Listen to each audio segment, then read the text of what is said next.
The Great Pyramid was created as the final resting place of ancient Egyptian monarch Khufu. According to legend, French leader Napoleon entered the Great Pyramid and came back out looking shaken and super pale. He never revealed what he saw inside, but whatever it was is said to have affected him for the rest of his life. When Napoleon entered the pyramid, he would have walked through a super tight and ascending passageway.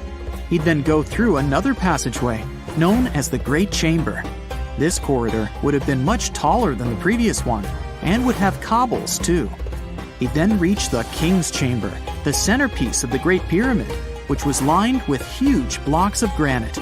But it wouldn't have looked as grand as we might imagine.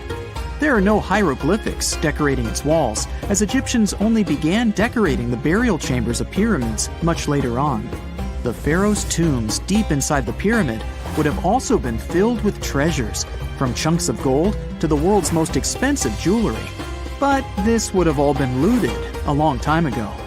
The only thing that probably would have been left in there would have been a huge sarcophagus, which would have once contained the king's mummy. He'd also have to walk past the queen's chamber. This room most likely didn't hold any queens though, as pyramids were usually only built for one person. There are mysterious tunnels leading from here. To this day, no one is really sure what they're there for. And that's not the only mysterious and creepy thing Napoleon may have encountered, as stories of pharaohs leaving ancient curses on pyramids go way back. Many pyramids had warnings written on the outside, telling of horrifying things that would happen to those who entered and disturbed the peace. We might not know what exactly Napoleon found in the Great Pyramid that scared him so much, but we know for sure what was found in Tutankhamun's tomb. Tutankhamun was an ancient Egyptian pharaoh who was only 8 or 9 years old when he took to the throne.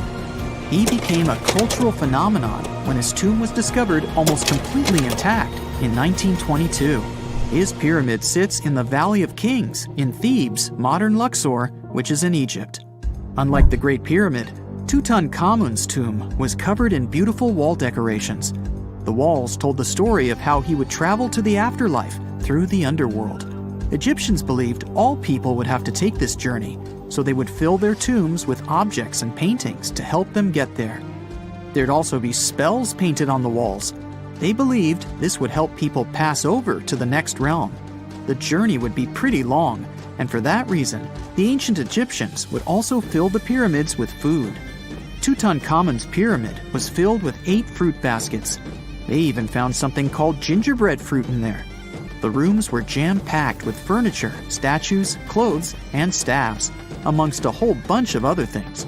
You'd likely find a lot of clothes and expensive jewelry in the pyramids as well.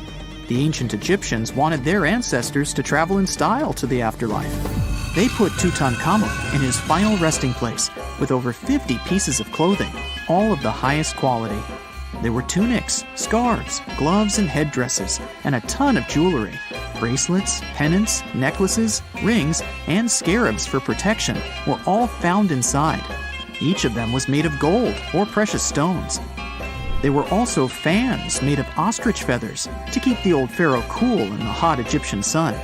But the temperature inside the pyramids never actually went above 68 degrees Fahrenheit. The ancient Egyptians developed a super cool air conditioning system that we don't fully understand even today. Tutankhamun's pyramid also contained 130 walking sticks made from ebony, ivory, silver, and gold to help him on his journey. There were 3 chariots hidden away in case he got tired of all the walking. They also put 11 boat paddles inside, but there was no sign of any boat. The pyramids would be littered with the pharaoh's favorite scents and perfumes. During the excavation of Tutankhamun's pyramid, it quickly became clear that it had been robbed during ancient times.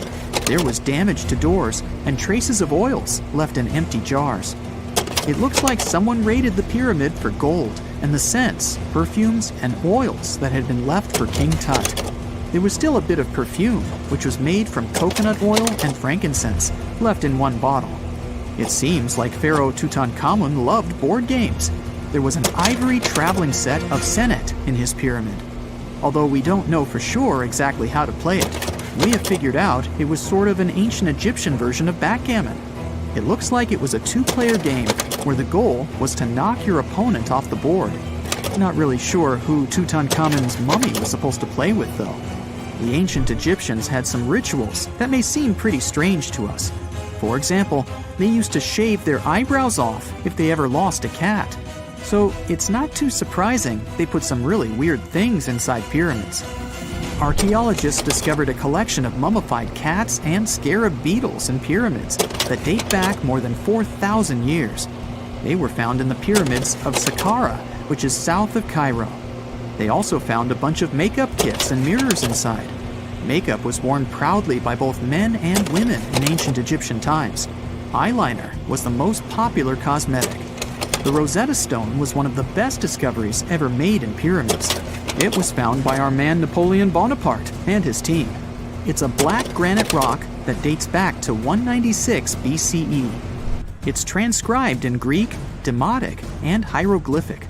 When it was translated in 1822, we got the key to understanding ancient Egyptian hieroglyphics for the very first time. The discovery of Queen Hatshepsut's mummy in 1903 changed our understanding of the Egyptians forever. After she had passed away, her successor, Thutmose III, removed most of the evidence of her reign, so we basically knew nothing about Egypt's first great female leader. She's now gone on to become one of the few and most famous female pharaohs of Egypt. Pharaoh Khufu even had a fully fledged boat in his pyramid. Archaeologists uncovered more than 1,200 pieces of a giant boat near the Great Pyramid at Giza. They reassembled the boat, and it's a whopping 144 feet long. It's most likely a solar boat, which was designed to carry the resurrected king with the deity Ra. Fun fact, the Pyramid of Giza is the last remaining of the 7 wonders of the ancient world. The other 6 are the Hanging Gardens, the Colossus, the Temple of Artemis, the Mausoleum, the Lighthouse, and the Statue of Zeus. This pyramid was also the world's tallest man-made structure for 3,800 years, and it's the biggest pyramid in Egypt. It took a staggering 2.3 million blocks of limestone, and some weighed as much as 80 tons. It took an incredible 100,000 laborers and a whopping 23 years to build. Its original height was a mega 480 feet. In 2017, archaeologists discovered something weird about Egypt's Great Pyramid. There's a hidden void that's at least 100 feet long, and no one really knows why it's there or what's actually inside it. The weird void is the first inner structure discovered within the 4,500-year-old pyramid since the 1800s. Scientists used cosmic rays to detect the massive hole, but are still no closer today to finding out what's inside. The ancient Egyptians took a lot of care building the pyramids, and everything was strategically placed and structurally sound, so it's super unlikely that this hole is due to blocks falling over time. Loads of pyramids also contain small model figurines called ushabti. These represented attendants. They believed they would come to life to serve the pharaohs in the afterlife. But it's amazing that all this stuff actually fit inside. There isn't actually a huge amount of space inside the structures. It's mostly just rock. A gruesome discovery took place in Egypt some years ago. You want to hear about it? 16 human hands, carefully buried in 4 eerie pits. They didn't look too much like human hands at first, since they were abnormally large, but they were. Weirdly, there were only right hands. No left hands were in sight. It turned out that it points to the practice of an ancient dark ritual. Old Egyptian art and tales talked of a ceremony where warriors would present the right hand of their adversaries as proof of victory and ask for gold in return. Egyptians believed in the afterlife, so cutting off someone's hand meant you cut off their power eternally. Guaranteeing this type of defeat was interesting to the winning party. Here, the fight was between Egyptians versus Hyksos, who lived in what was once known as Canaan. Egypt has always been the center of some history-changing findings, and some time ago, this papyrus was found. If we stretched it open, it would be just a tad bigger than the height of a skyscraper. The world's tiniest skyscraper, which is located in Wichita Falls, Texas. When humans didn't write on their notes app, they wrote on this thing, made from the medulla of a papyrus plant. Around 2,000 years ago, ancient Egyptians wrote something reminiscent of a book where they describe most of their funerary traditions and their visions of the afterlife. It's considered one of the most important texts from ancient Egypt and is still sold in bookstores to this day. This ancient manuscript was unearthed from a chamber located just south of the Pyramid of Djoser, located in Saqqara. Oh yes, Djoser is the oldest pyramid in Egypt and not the Giza pyramids like most people think. So recently, the site of Saqqara buzzed with excited archaeologists who probably found one of Egypt's oldest complete mummies. They believe that this beautiful and well-preserved mummy was that of a wealthy man. He was discovered in a deep shaft, covered in layers of gold leaves. There are many symbols that show he was an important and wealthy man, like the band he wore on his head, the bracelet on his chest, and the fact that he was embalmed with a tunic, which was reserved for Egypt's finest. The most exciting part of the entire discovery was finding the resting place sealed with mortar, just as the ancient Egyptians had left it 4,300 years ago. Now this may sound weird, but back in 2008, archaeologists discovered a missing pyramid. Now it went missing because it deteriorated over the span of 4,000 years. Today, you can only see its base. It was a pretty important site back in ancient times. It is said that around the area of the pyramid, the ancients hosted a special type of ceremony where high priests would carry mummified remains of sacred bulls. Now here's a fun fact. Ancient Egyptians believed that Apis bulls were earthly incarnations of the city deity of Memphis and was connected to rites of fertility. It wasn't just any Apis bull, though. They needed to be all black, with a single white mark between its horns and a bunch of very specific characteristics. They were selected by the local priests and honored until they passed away. After that, they were mummified and buried in underground galleries. Meanwhile, this missing pyramid sort of disappeared around the 1800s. It was a German archaeologist who first found it in the village of Saqqara. He called it the Headless Pyramid when he first found it. But then, years after the official discovery, the desert sand came along and covered the whole thing. There were some excavations between the 19th and 20th centuries, but they weren't too systematic. That's why scientists were so thrilled when they dug an entire pyramid's base after removing the 25-foot mound of sand that was covering it. Oh, and it turns out American archaeologists are excavating a cemetery in Egypt that could contain over 1 million mummified bodies. So far, archaeologists have dug around 1,700 mummies. One of the main differences from other classic Egyptian mummies is that these people weren't kings and pharaohs. They were commoners that most likely lived about 1,500 years ago, when Egypt was controlled by the Roman and Byzantine empires. The name of the cemetery is cool, though, the Way of the Water Buffalo, just in case you want to check it out on your next trip. Other than bulls and buffaloes, ancient Egyptians also liked baboons. Are you seeing a pattern here? In the beginning of the 20th century, archaeologists discovered a site filled with mummified baboons in a place called, guess what, the Valley of Monkeys. An animal wouldn't have been mummified if it wasn't considered important. Certain animals were more important than others, since they were linked to specific deities. Jackals were connected to Anubis, the ancient god of the afterlife, and cats were likened to the female deity Bastet. Baboons were a pretty big deal, since they were believed to be connected to Thoth, the deity of wisdom and advisor to Ra, one of Egypt's supreme deities. The archaeologists who studied these animals weren't too happy.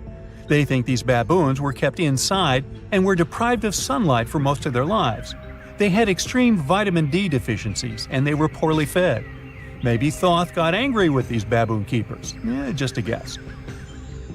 Since there's never a boring day for archaeologists in Egypt, they also found human mummies with golden tongues. Since Egyptians were all about the afterlife, they believed that golden tongues might help a person speak once they pass to the other side. I mean, it's a long shot, but hey, why not? Some of these mummies were placed in wooden coffins with goods, such as necklaces, pottery, golden artifacts in the shape of lotus flowers and scarab beetles, and iPhones. Just kidding. A new temple was also unearthed recently in Egypt. Scientists believe it was dedicated to honor Zeus Cassios. That deity would be a cross between Zeus, the almighty Greek deity of the sky, and Mount Cassios. While digging around the Sinai Peninsula in Egypt, archaeologists spotted 2 pink granite columns poking out of the ground, and bingo. They believe these columns represented the temple's front gate and collapsed during an earthquake many years ago. And speaking of deities, there weren't only super serious deities. Recently, scientists unearthed a golden ring in a city south of Cairo. No, Frodo, it's not magical. It was a normal gold ring, but it had the depiction of the deity of fun, officially named Bes.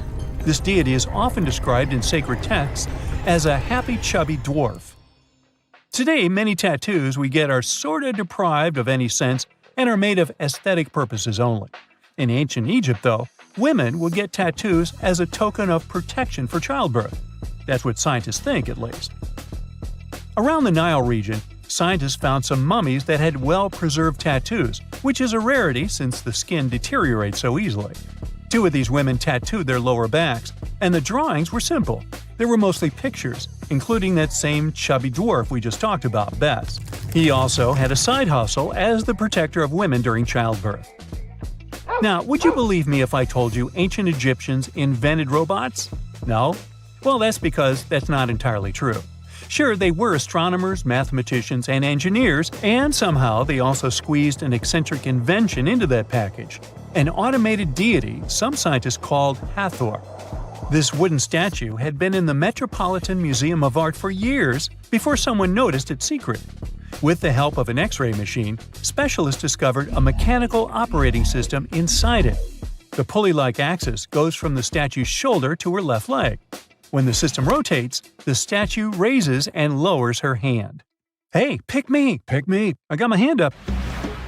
Before we get into the reason why and how there are pyramids all around the world, let's talk about some of the examples.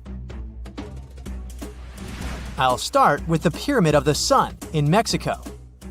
These folks really knew how to build a city.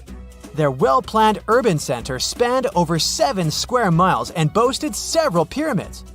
But the Pyramid of the Sun is the most impressive. This giant pyramid was built way back in 100 CE and is one of the biggest structures of its kind in the whole Western Hemisphere. It's so big that it's 216 feet high above the ground. If you ever find yourself in this ancient city, you won't be able to miss the Pyramid of the Sun. It's right there on the east side of the Avenue of the Dead, the city's main north-south street. To build this incredible pyramid, around 1 million cubic yards of material were used, including a special kind of red volcanic rock called hued tezontle. Impressive, huh? We don't know too much about the people who built the Pyramid of the Sun or its purpose. But archaeologists believe there was once a temple on top of it. When explorers went below the pyramid in the 1970s, they found a bunch of cool tunnels and chambers. In 2011, they even found a secret stash of clay pots, obsidian pieces, animal bones, human figurines, and a mask. Who knows what other secrets the pyramid is hiding? If you decide to see this one, you must climb the pyramid using the 248 uneven steps on the west side. Watch your step. Sudan got some pyramids too. Nubian pyramids aren't as big as the ones in Egypt, but they still got around 200 of them. These ancient pyramids have been home to the tombs of the pharaohs of the Meroitic Kingdom for almost 1,000 years, who ruled Egypt from Nubia to the Mediterranean Sea.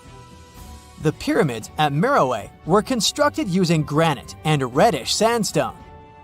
Oh, and did you know that Sudan has more ancient pyramids than Egypt? The Kushite pyramids depict the indigenous architecture and burial traditions of Nubia's Napata and Meroe kingdoms, which ancient Egypt influenced. Meroe, the burial site of over 40 queens and kings, is the most extensive Nubian pyramid site. The tomb walls depict mummified royals bedecked in jewelry, their wooden caskets containing bows, quivers of arrows, and other artifacts pointing to the Meroitic relationship and trade with Egyptian and Greek civilizations. So if you're looking for some ancient tombs to explore, you may consider skipping the crowds in Egypt and heading on down to Sudan. let's fly to Iraq to see some more pyramids. Ziggurats have fancy receding layers and tiered temples. Instead of a smooth exterior, it has tiers like a cake. Perfect for all the important work and rituals that went on inside. You can find these towering structures scattered throughout Iraq and Iran, and they're a real testament to the power and skills of the people who built them. One of the biggest and most impressive ziggurats is the Ziggurat at Ur. It's basically a giant rectangular pyramid that stands a whopping 70 to 100 feet tall, with 3 levels of terraces and a temple on top. Can you imagine how many baked bricks it took to build that thing? Try 720,000 for just the lower portion.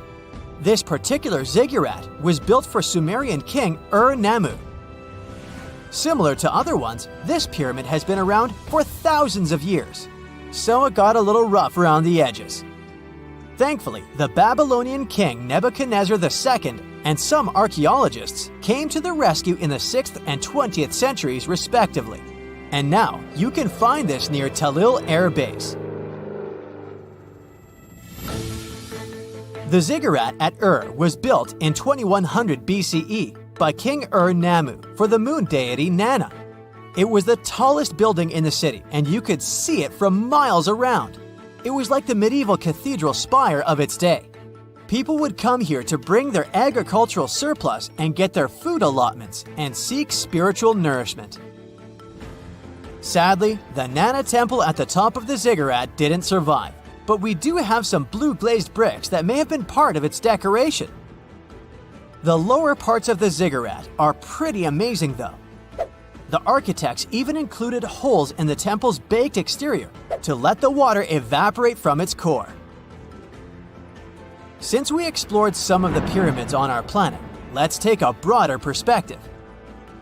They can be found in many parts of the world.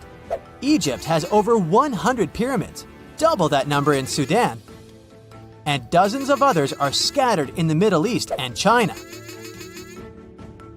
The Americas have the most pyramids in total, with more pyramids than the rest of the world combined. These pyramids are located in Mexico, Guatemala, Honduras, and El Salvador. Time to know more about the evolution of pyramids through history. The oldest pyramid is in Egypt. This pyramid was a step pyramid, which was created by placing one layer of stone on top of another. The pharaoh Sneferu is credited with creating the pyramid shape we recognize today. During his 45-year reign, he built 3 pyramids. His first 2 attempts failed, but he finally got it right with the Red Pyramid, which is considered the first true pyramid.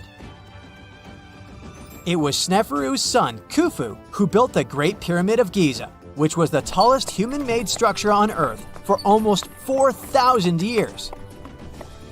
Latin American pyramids are similar to early Egyptian step pyramids, but they were built independently, with no knowledge of each other.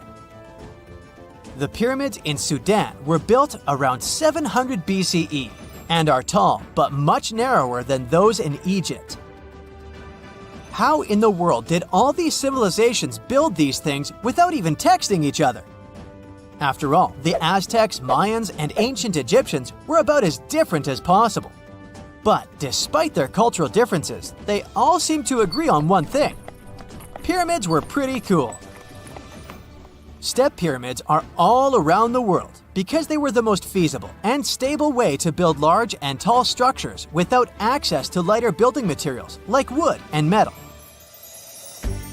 The triangular form with a square base is the best way to build a sturdy structure, and having a cube structure would require more material for less height. Now, when it comes to pyramid design, the Egyptian pyramids were like giant triangles with a square base, smooth sides, and a pointy top. On the other hand, the Aztecs and Mayans went for a tiered cake look, with steps leading up to a flat platform on top. So, while all these pyramids share the same basic shape, they have their own unique flair. Each group built its pyramids using different materials, techniques, and slope angles. So while they may have been inspired by each other's work occasionally, they were just doing their own thing. Egyptian pyramids had smooth, angled sides that were designed to help the pharaoh's soul ascend to heaven. The Pyramid of the Sun was built over a series of caves that served as a passageway for the deities. The Maya built the temple of Kukulkan in Chichen Itza to honor the deity Kukulkan, usually represented by a serpent. Nicknamed El Castillo, it has 91 steps on each side, plus a platform. That's 365 steps, one for each day of the Mayan calendar. Tell me, Brightsiders, how were pyramids built? To begin with, humans made them, not a foreign race from space that landed on Earth. You see, one thing that all pyramids have in common is that they were built without advanced tools or even the wheel. It took a lot of people to build them, including skilled laborers and architects. For example, it's estimated that 20,000 people built the Great Pyramid of Giza, and it's believed that most of them were skilled laborers. Building pyramids was a massive undertaking that required years of planning and effort. The Great Pyramid at Cholula, Mexico, took 600 years to complete.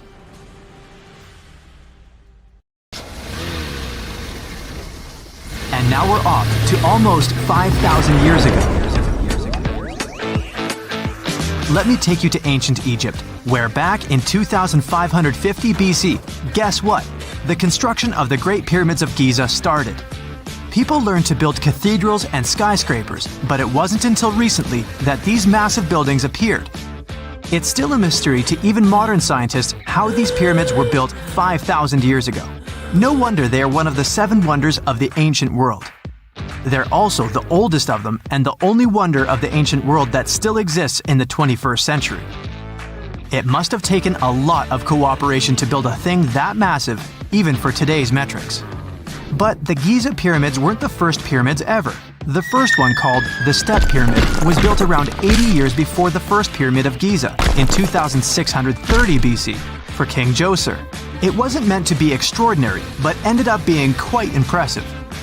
It was a pyramid of 6 stepped layers of stone. It was 204 feet high, which is as tall as a 19-story building. And it was the tallest building that existed at that time. It wasn't just a pyramid though, it was surrounded by a whole complex of buildings, including even courtyards. In ancient Egypt, people believed in the afterlife, so everyone, especially kings, wanted to make sure they had everything they needed to get ready for it. Here's why the pyramid complex was perfectly supplied with a lot of objects people used every day. The complex included a pyramid and a kind of a palace. Those buildings had many things the king loved and might need one day, like furniture, food, and gold vessels. After Djoser, building pyramids became common practice, but many pyramids weren't finished. It would usually take about 20 years to build one, but many rulers reigned way less than that. Overall, there are more than 100 pyramids. The most famous pyramids are the Great Pyramids of Giza. The first one and the biggest one was built for Pharaoh Khufu, around 2550 BC. Initially, it was 481 feet tall, which is as tall as a 40-story building. The second pyramid was built for Khufu's son, Pharaoh Khafre, around 2520 BC. It's just a bit shorter, usually standing at 471 feet high, a 39-story building. This is the pyramid with the famous statue of the Sphynx. Sphinxes have a lion's body and a human head. They were built to guard important areas. This one has the head of Pharaoh Khafre and is guarding his pyramid, facing the sunrise. The Sphynx is most well known and is one of the world's biggest and oldest statues. Originally, it had red color and did have a nose. It's still possible to see the trace of red pigment by its ears. But no one knows exactly when the nose disappeared. For some time, the Sphinx was sort of hidden underground, being covered with sand up to its shoulders. Luckily, in the early 1800s, an adventurer with a team of 160 people dug it out. The third Pyramid of Giza is the smallest one, being more than twice shorter. Originally, it was 218 feet high, about the height of a 20-story building. Built in 2490 BC, it was a pyramid for Khafre's son, Menkaure. The pyramids are designed to align with the points of the compass, and their sides symbolize the rays of the sun. But back at the time, there were no compasses. ancient Egyptians figured out the directions themselves and with amazing precision. To align the pyramids, they used two constellations. Originally, the pyramids were covered in smooth white limestone and had a gold-silver top to reflect the sun. Later, the white limestone was taken from the pyramids by other kings and used for other buildings. Scientists estimated that ancient Egyptians used about 2.3 million stone blocks to build the first pyramid. Each block weighed more than 1 ton. This is the weight of a rhino. Some blocks were even bigger, being almost as heavy as an elephant. 4.5 millennia ago, there was no modern equipment to help build it. There were no machines, no wheels, and even no steel. The only metal available to them was copper. Even today, scientists aren't sure how the Egyptians managed to build the pyramids. There are no records left that would shed light on it. Some even think that Egyptians wanted to keep it as their secret and didn't even record it on purpose. Many believe that poor people and foreigners built the pyramids, but it's not true. Actually, the builders were very skilled workers, and they were fed and paid well. The archaeologists claim that the builders lived in a nearby temporary city and were a highly organized community with a strong leader. Scientists say that around 20,000 people worked on each pyramid complex, and it took about 20 years to build each. It probably was a national project. The construction site was large in resources, and food and essentials were likely to be contributed from all parts of Egypt. Even with all that support, it remains unclear how people managed to cut, transport, and assemble those huge stones. One of the theories suggests the stones were most likely transported on boats down the Nile River. Then, there was a harder part. They had to be moved to the construction site. For that, they probably used wooden sleds. It wasn't very hard to pull them because the sand mixed with the right amount of water was pretty slick. And 10 people could move a sled even with a rock weighing 1 ton pretty easily. Finally, one last problem. The stones had to be lifted and put into place. Archaeologists have discovered the remains of the ramps system that dates back to when the pyramids were built. Most likely, the Egyptians designed a unique system to move and pull huge stone blocks, but no one knows what it looked like exactly. The most common opinion is that there were several ramps around the pyramid to help move the blocks. The ramp was growing with the pyramid getting higher. They suppose people were walking up the stairs, pulling the stone on the wooden sled up in the middle on the sandy ramp. But this is just one of the options. Others say that the ramps were going around the pyramid. Some say the ramps were inside the pyramid. But we'll never know for sure, and it'll forever remain a mystery, just like the ancient Egyptians wanted. Surprisingly, there's not much inside the pyramids. Most of it is just solid stone with very little open space. But let's take a quick look inside the biggest of the pyramids of Giza.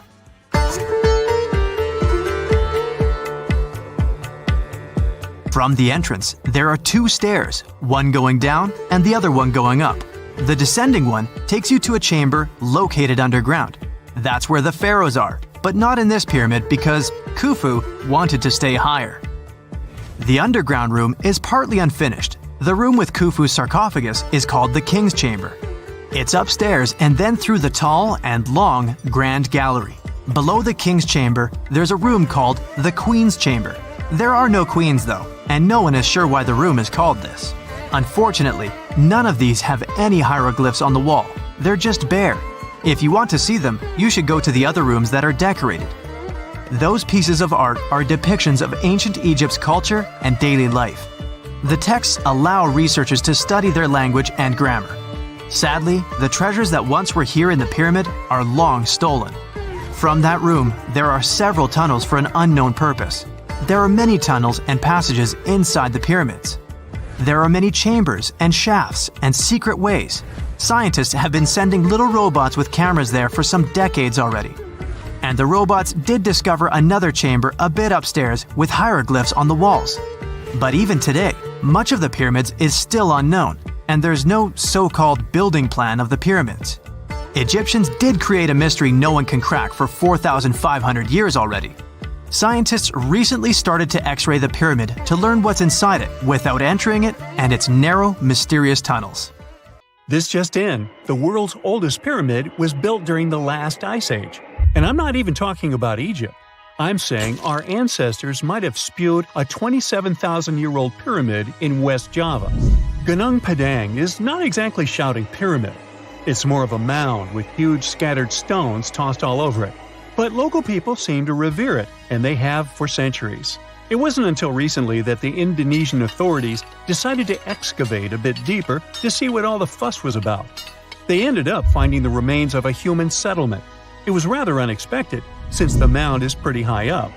This excavation could only prove there were humans in the area as far back as 45 BCE, which sounds reasonable. It was up to an Indonesian geologist named Donnie Hillman to prove that Gunung Padang is the world's first pyramid. He used all sorts of new technology to support his claim. Our guy used carbon dating, which digs deep into the earth and takes whole chunks of soil. He found layers and layers of constructions, like he was digging up Rome and finding ancient buildings buried in the ground. His research proved that there had been caverns and even rooms down there, which could only mean one thing: humans. As for the rocks located up in the mound, they were most likely strategically placed by the people who lived there back in the day. They needed a place to meditate, so they arranged things in a harmonious way.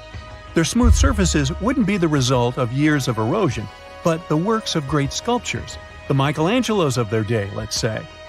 If this is all for real, then human civilizations began way before we think they did. Our ancestors, the Paleolithic humans, didn't have what it took to be considered a civilization, especially not the tools and knowledge to build pyramids. They needed a lot of masonry skills, which weren't all that available during the last ice age. His peers don't share this view though. They could believe Hillman's theory if he had found evidence such as charcoal and bone fragments, but he didn't. Flint Dibble, another archaeologist, says that without concrete evidence of human activity, there's no proof of an actual pyramid. In this case, all the data proves is that the soil in the mound dates back to 27,000 years ago. He thinks the rocks on top of the mound just slipped down the hill, like rocks normally do. Only a complex society would have managed to build a stepped pyramid like they claim it was. But according to Bill Farley, an American archaeologist, there's just no reason to believe there were any settlements in Indonesia during the last ice age. Now, just so you know, the oldest known ancient society with this kind of knowledge is probably 11,000 years old and used to occupy the region of modern-day Turkey. Take a look, Turkey's Göbekli Tepe. It's also not a pyramid, but it's the oldest monolithic construction made by humans. Back in the Neolithic period, a lot of people settled there, and there are proofs for it. For example, the walls there are covered in ancient drawings of clothing and wild animals. Until recently, the title of the world's oldest pyramid went to a three-sided construction known as the Djoser Pyramid in Egypt. Djoser is located just a few miles south of the Giza complex in a town called Saqqara. It made its way to popular culture more than once. In the 18th century, it became a common feature in European paintings. Young men from the cultural elite did a grand tour around the world, and Saqqara was at the top of their list. It was also featured in the video game Assassin's Creed, with a digital representation way more accurate than many historical drawings of the thing.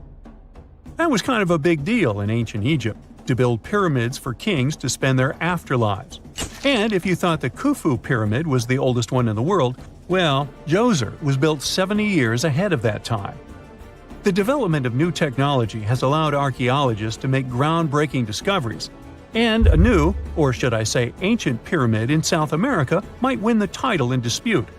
It turns out that pyramids were also pretty fashionable in the Americas in the old days. Among them are the iconic pyramids of Guatemala's Tikal temple complex, the same ones that appeared in Star Wars No. 4. But to find the oldest pyramid in the Americas, one would have to travel to Peru. Deep in the Peruvian desert, archaeologists stumbled upon a sprawling ancient metropolis known as Caral. At first, researchers believed that the settlement was pretty recent, since the site was way too complex for ancient technology to handle it. As we said, Caral is a desert town, like Las Vegas, but without all the hoopla. This means no easy access to water. And for cities like these to thrive, they need a considerable irrigation system, which leads us back to complex technologies. The Peruvians surprised us all with this new discovery. This site was huge, filled with an amphitheater, houses, and religious buildings. The whole thing probably sprawled through 370 acres. And when scientists went to test their initial hypothesis using radiocarbon dating, they found that the city probably sprung around 2027 BCE. On the site, archaeologists found 6 pyramids that could possibly predate the one in Saqqara. As far as they know, both civilizations coexisted in the same time period, in opposite parts of the world. But since researchers can't pinpoint the exact age of Corral's pyramids, it's pretty hard to guess which civilization completed their pyramid first. If only we had a crystal ball. Now, it just so happens that the shape of a pyramid is something that nature is able to produce all on its own, leaving us modern-day humans a bit confused. A classic example is the Japanese side of Yaonagani, which also goes by the name of Japan's Atlantis. The entire monument is about the size of 5 football fields and the height of a 5-story building. Explorers and scientists believe that Yaonagani dates back to 10,000 years ago. For Japan's top marine geologist, Professor Masaki Kimura, Yaonagani is the heritage of a lost civilization. Kimura has dived into exploring the ruins over 100 times over the past 10 years. To him, there are clear signs of human activity down there. Check out this triangular-shaped pool on the monument's surface. Kimura thinks it's actual proof of humans, because this triangle-shaped concave is a historical symbol of water fountains in the region. As it happens with a lot of these cases, not all scientists are convinced the same. For many, Yaonagani is probably the result of thousands of years of erosion, and the fact that the monument is composed of one massive rock leads them to believe it is not really human-made. Sure, these huge basalt columns may look like the ruins of a palace, but they're most likely the result of the intense volcanic activity in the region. And speaking of natural formations that really look like a human made it, a pyramid on Mars has been a hot topic lately. Humans have been keenly trying to prove that there is life on Mars for quite some time. But some are stretching it really far, saying that little green or gray people built a pyramid on the planet to try and build their own civilization. This picture was taken over a decade ago by the Mars Reconnaissance Orbiter, the MRO, but it started to resurface recently. It shows what looks like a 3-sided pyramid. Some people claim that the smooth side of the pyramid could only be the effect of otherworldly work. Then science comes along and explains that Mars is home to one of the deepest canyon systems in the whole solar system. The so-called pyramid is located in what is known as the Kandor-Chasma region. This Martian region has a bunch of similar formations that are nothing more than the result of erosion. Nothing supernatural going on there, apparently. The story goes that 2 Mayan twin boys loved to play ball. Sure, they were really good at it, but they also made a lot of noise when playing. The lords of the underworld soon became bothered by the sound and summoned the 2 boys to the underworld, a place the Mayans called Xibalba.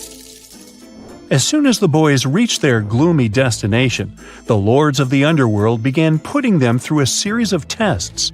Soon enough, the inexperienced twin boys failed the tests and lost their lives. But this was not in vain. This sad event resulted in the appearance of a beautiful fruit tree. Soon enough, a young woman saw a beautiful fruit on this tree and reached up to pick it. Legend has it that soon after that, she gave birth to another set of twin boys named Hunahpu and Xibalba. Just like their ancestors, these twins were great ball players, but they were equally as loud, and the lords of the underworld became annoyed again. They decided to ask this pair of twins to come to play a game in the underworld, hoping to get rid of them too. When the twins arrived, the lord sent them through a number of frightening places. The first one was the House of Gloom, which was very dark. They then passed through the House of Knives, where they had to avoid getting injured. The twins then built a fire in the House of Cold, so that they didn't freeze, and ran through the House of Jaguars, where they tricked the animals into not eating them. Finally, they entered the House of Bats, where they seemed to have lost their luck. One of the bats managed to run off with Hunahpu's head. The lords then challenged the twins to play ball with them, but the boys were clearly at a disadvantage. Gibalanqui placed a turtle on Hunahpu's shoulders to make up for his lost head, and they began playing. As the lords became distracted by an animal near the court, Gibalanqui stole his brother's head and placed it back in its place. Much to the annoyance of the lords, the twins were now able to tie the game. Hunahpu and Gibalanqui continued to perform a series of tricks for the lords of the underworld. One of them involved Gibalanqui injuring Hunahpu and then bringing him back to life. The lords were so impressed by the twins' performance that they asked them to do the same trick on them. Of course, the twins agreed, but after performing their trick on some of the lords, they refused to revive them. Seeing what had happened, the lords of the underworld admitted defeat and begged for their lives, promising not to intervene in the lives of people ever again. Hunahpu and Gibalanqui were happy to have avenged their ancestors and gained the respect of the lords. Legend has it that the lords of heaven were so impressed by the twins that they took them to live in the sky by turning them into the moon and the sun. The Maya civilization was one of the most dominant indigenous societies in history, and their folklore and traditions are still discovered and studied today. They used to live in a territory called Mesoamerica. It was made up of modern-day Mexico and parts of Central America like Guatemala, Belize, Honduras, Yucatan Peninsula, and El Salvador. They lived from 1800 to 900 BCE and up to 900 to 1500 CE. Apart from their impressive legends, the Maya were very skilled inventors.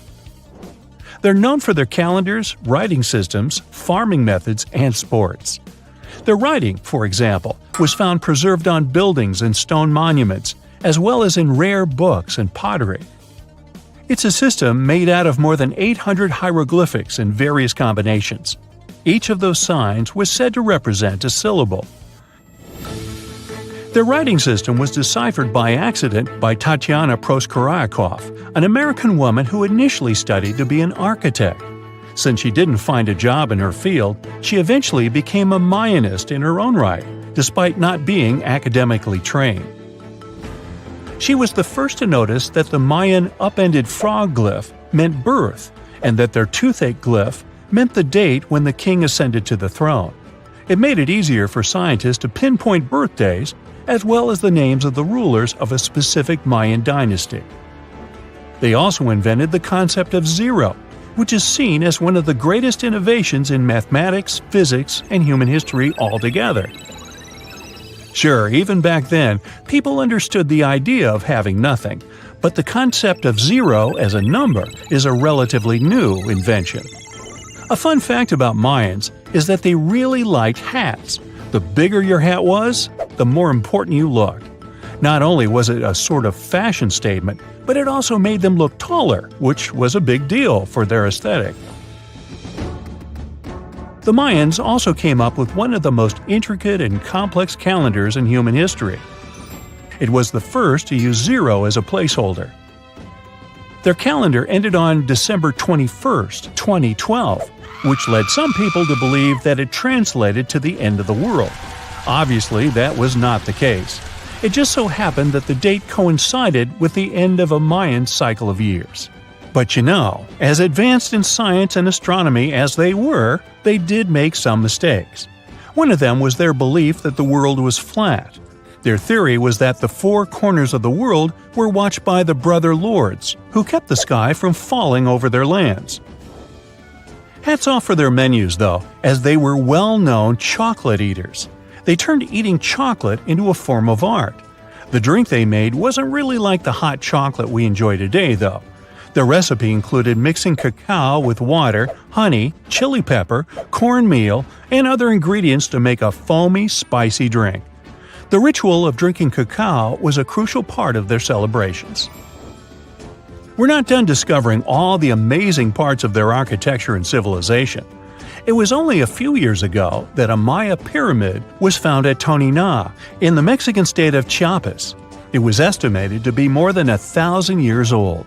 The reason why it escaped archaeologists for so long was that it lay hidden under what was believed to be a natural hill.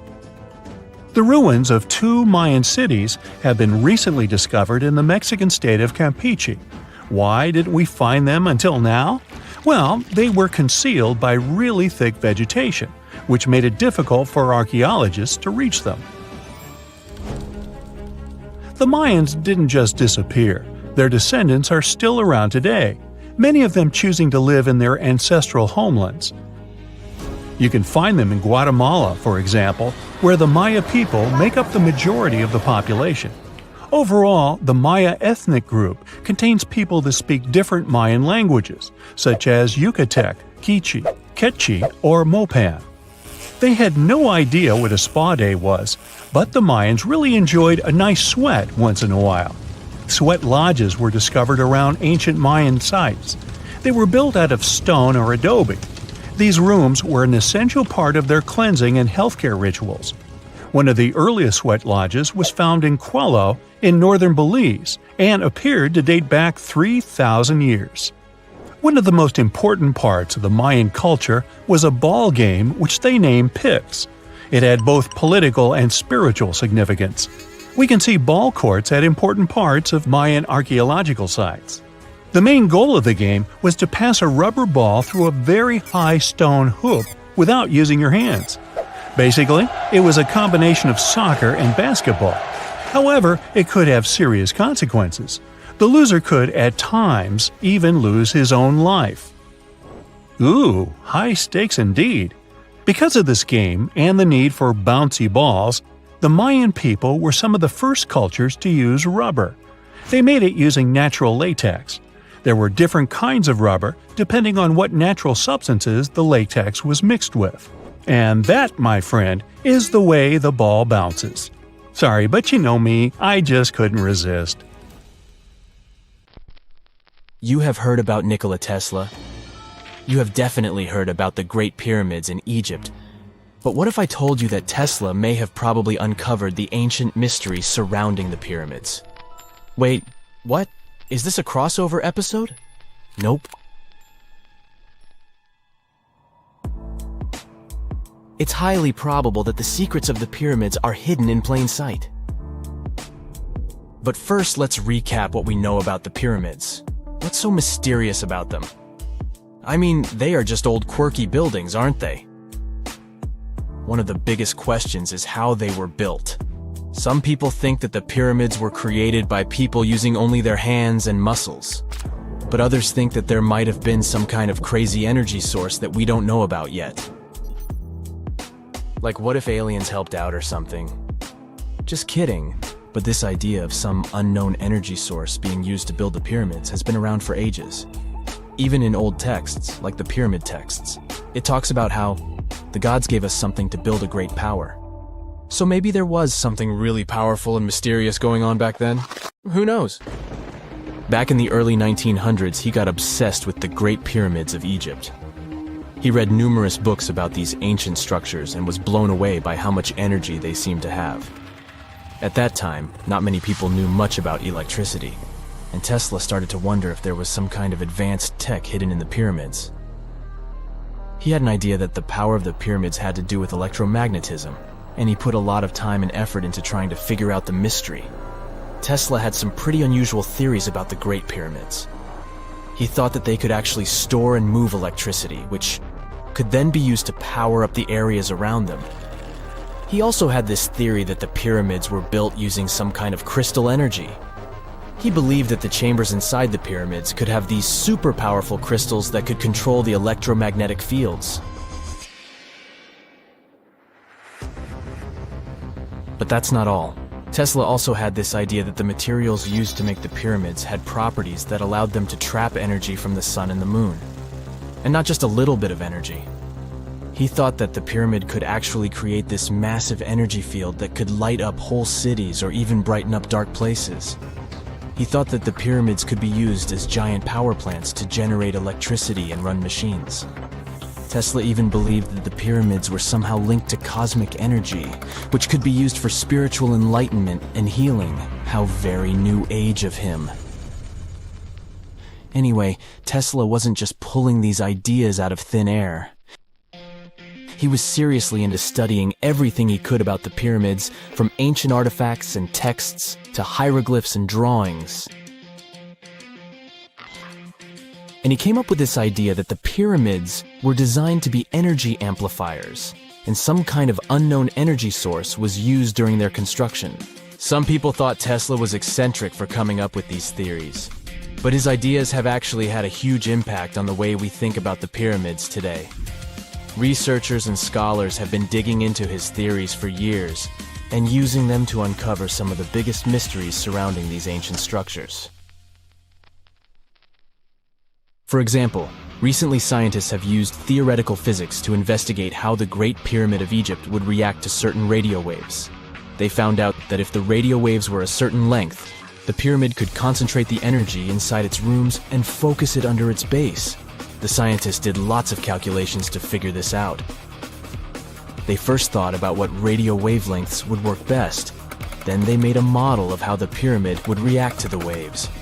They figured out how much of the energy from the waves would get absorbed or spread out.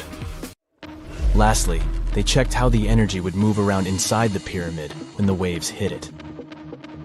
To help explain all of this, the scientists used something called multipole analysis. This is when you take a complicated object and break it down into simpler parts. Then you can see how each part interacts with the energy that's coming in. It's like taking apart a puzzle to see how each piece fits together. The researchers are interested in how all of this can be used in the future. They want to make really tiny particles that can do the same thing as the pyramid, but with light. By changing the size, shape, and the material of these particles, they can control how the light moves around them. This can be really useful for things like making tiny sensors or super efficient solar cells. The scientists had to make some guesses when they were doing their research. They assumed that there weren't any hidden spaces inside the pyramid, and that the material used to build it was all the same. But even with these guesses, they still made some pretty impressive discoveries. But the pyramid study is not the only proof that Tesla was ahead of his time. There are more Tesla's projects that seemed unrealistic at the time, but that scientists and enthusiasts reevaluate and try to implement today. Let's talk about Tesla's most ambitious project, the Wardenclyffe Transmission Tower. Back in 1900, Tesla was already a big shot when it came to electrical engineering in America. People were blown away by his amazing inventions and the fact that he managed to outdo Thomas Edison in the battle of currents. However, Tesla wasn't content to rest on his laurels. He decided to embark on his most ambitious project yet, the transmission tower at Wardenclyffe. It was built between 1901 and 1905, and it was based on one of Tesla's breakthrough ideas. He had a vision to make the impossible possible by creating a global wireless communication system. It would use Earth itself as a conductor, transmitting music, news, stock market reports, secured military communications, and even facsimile images. Does it sound familiar? Right, it sounds just like the internet that we use today, only without the use of any wires. But Tesla had a much bigger dream in mind, to transmit power wirelessly. He already proved that high-frequency signals could be sent without any wires using his Tesla coil transformers, and this sparked his obsession with wireless energy transmission. His vision was to not only transform the way we communicate, but also to find a way to transfer power currents globally by tapping into the Earth's natural energy. Tesla believed that there was an abundance of free energy all around us that could be used for humanity's benefit. In 1899, he conducted some top-secret experiments and got convinced that it was possible to transmit electrical power through the Earth's upper atmosphere. This is actually how the Wardenclyffe Tower was created. It was supposed to be the prototype station for a network of towers all over the globe that would provide the whole world with wireless energy. Unfortunately, Tesla didn't have the resources or the patience of his investors to bring this project to fruition. It ran into all sorts of financial problems and roadblocks, and in 1917, the unfinished tower was finally torn down for scrap metal to pay off Tesla's mounting debts. Now it remains a sad reminder that even the greatest minds can sometimes fall short of their dreams. The original red brick laboratory, however, is still there, and it is the only Tesla lab that has survived. Fun fact, in 2017, a film crew made a crazy discovery.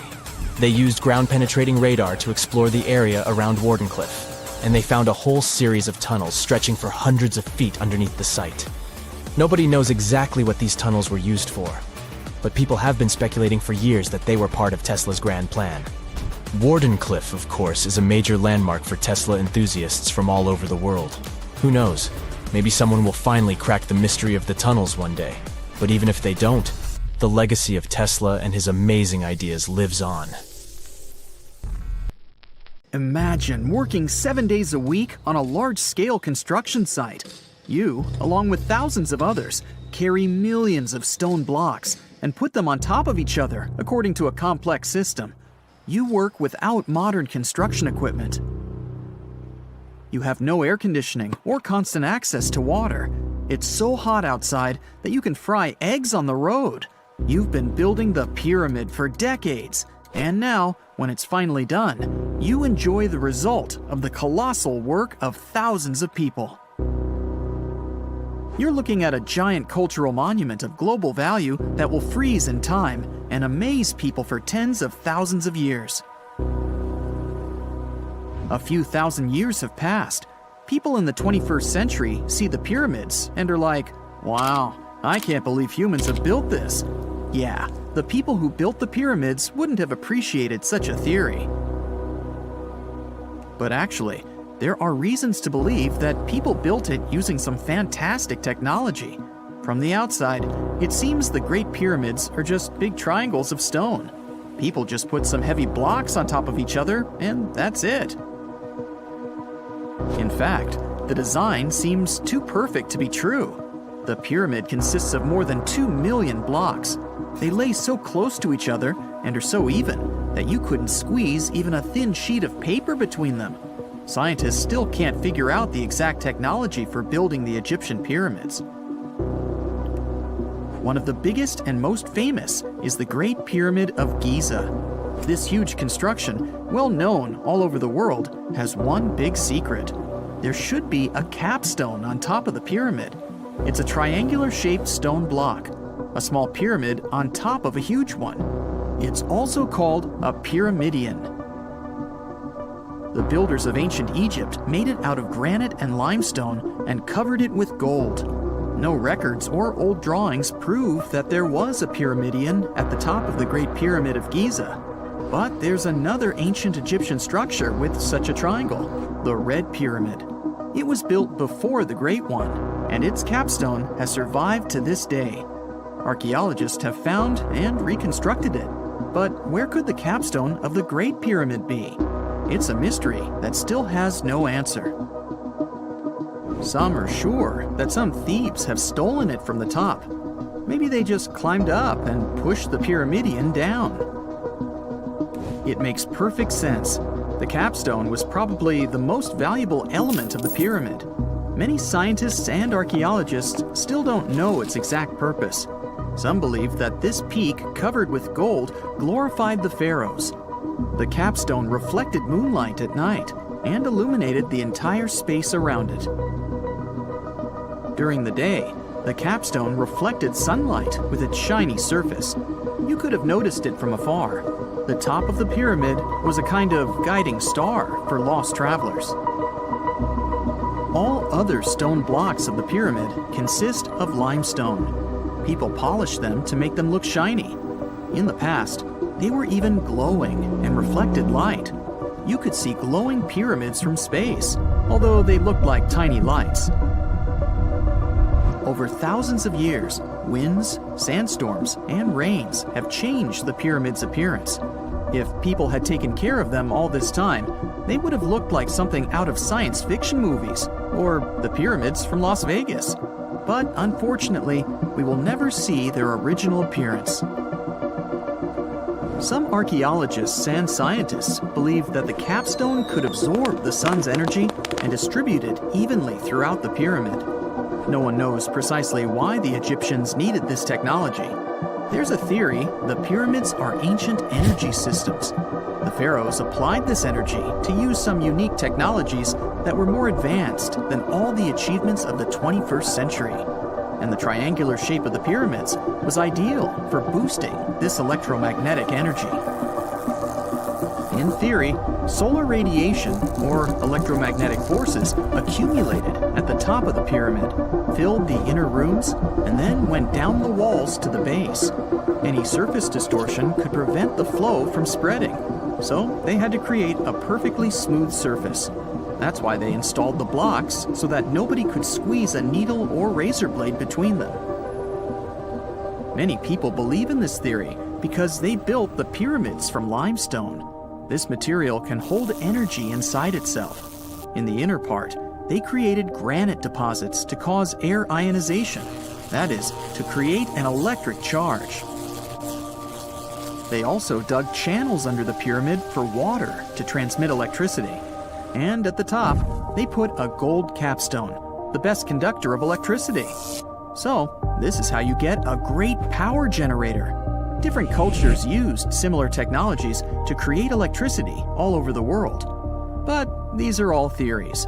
If it had been working, humanity would have used these technologies today. There are mentions of the metal industry, chemistry, engineering, physics, mathematics, and astronomy in some ancient records. Most scientists don't believe in all these things. We know the detailed stages of the technology's development in different cultures. In the 21st century, scientists, historians, and anthropologists can track the evolution of all modern devices. If people had created some technological inventions in ancient times, the history of the world would have looked different.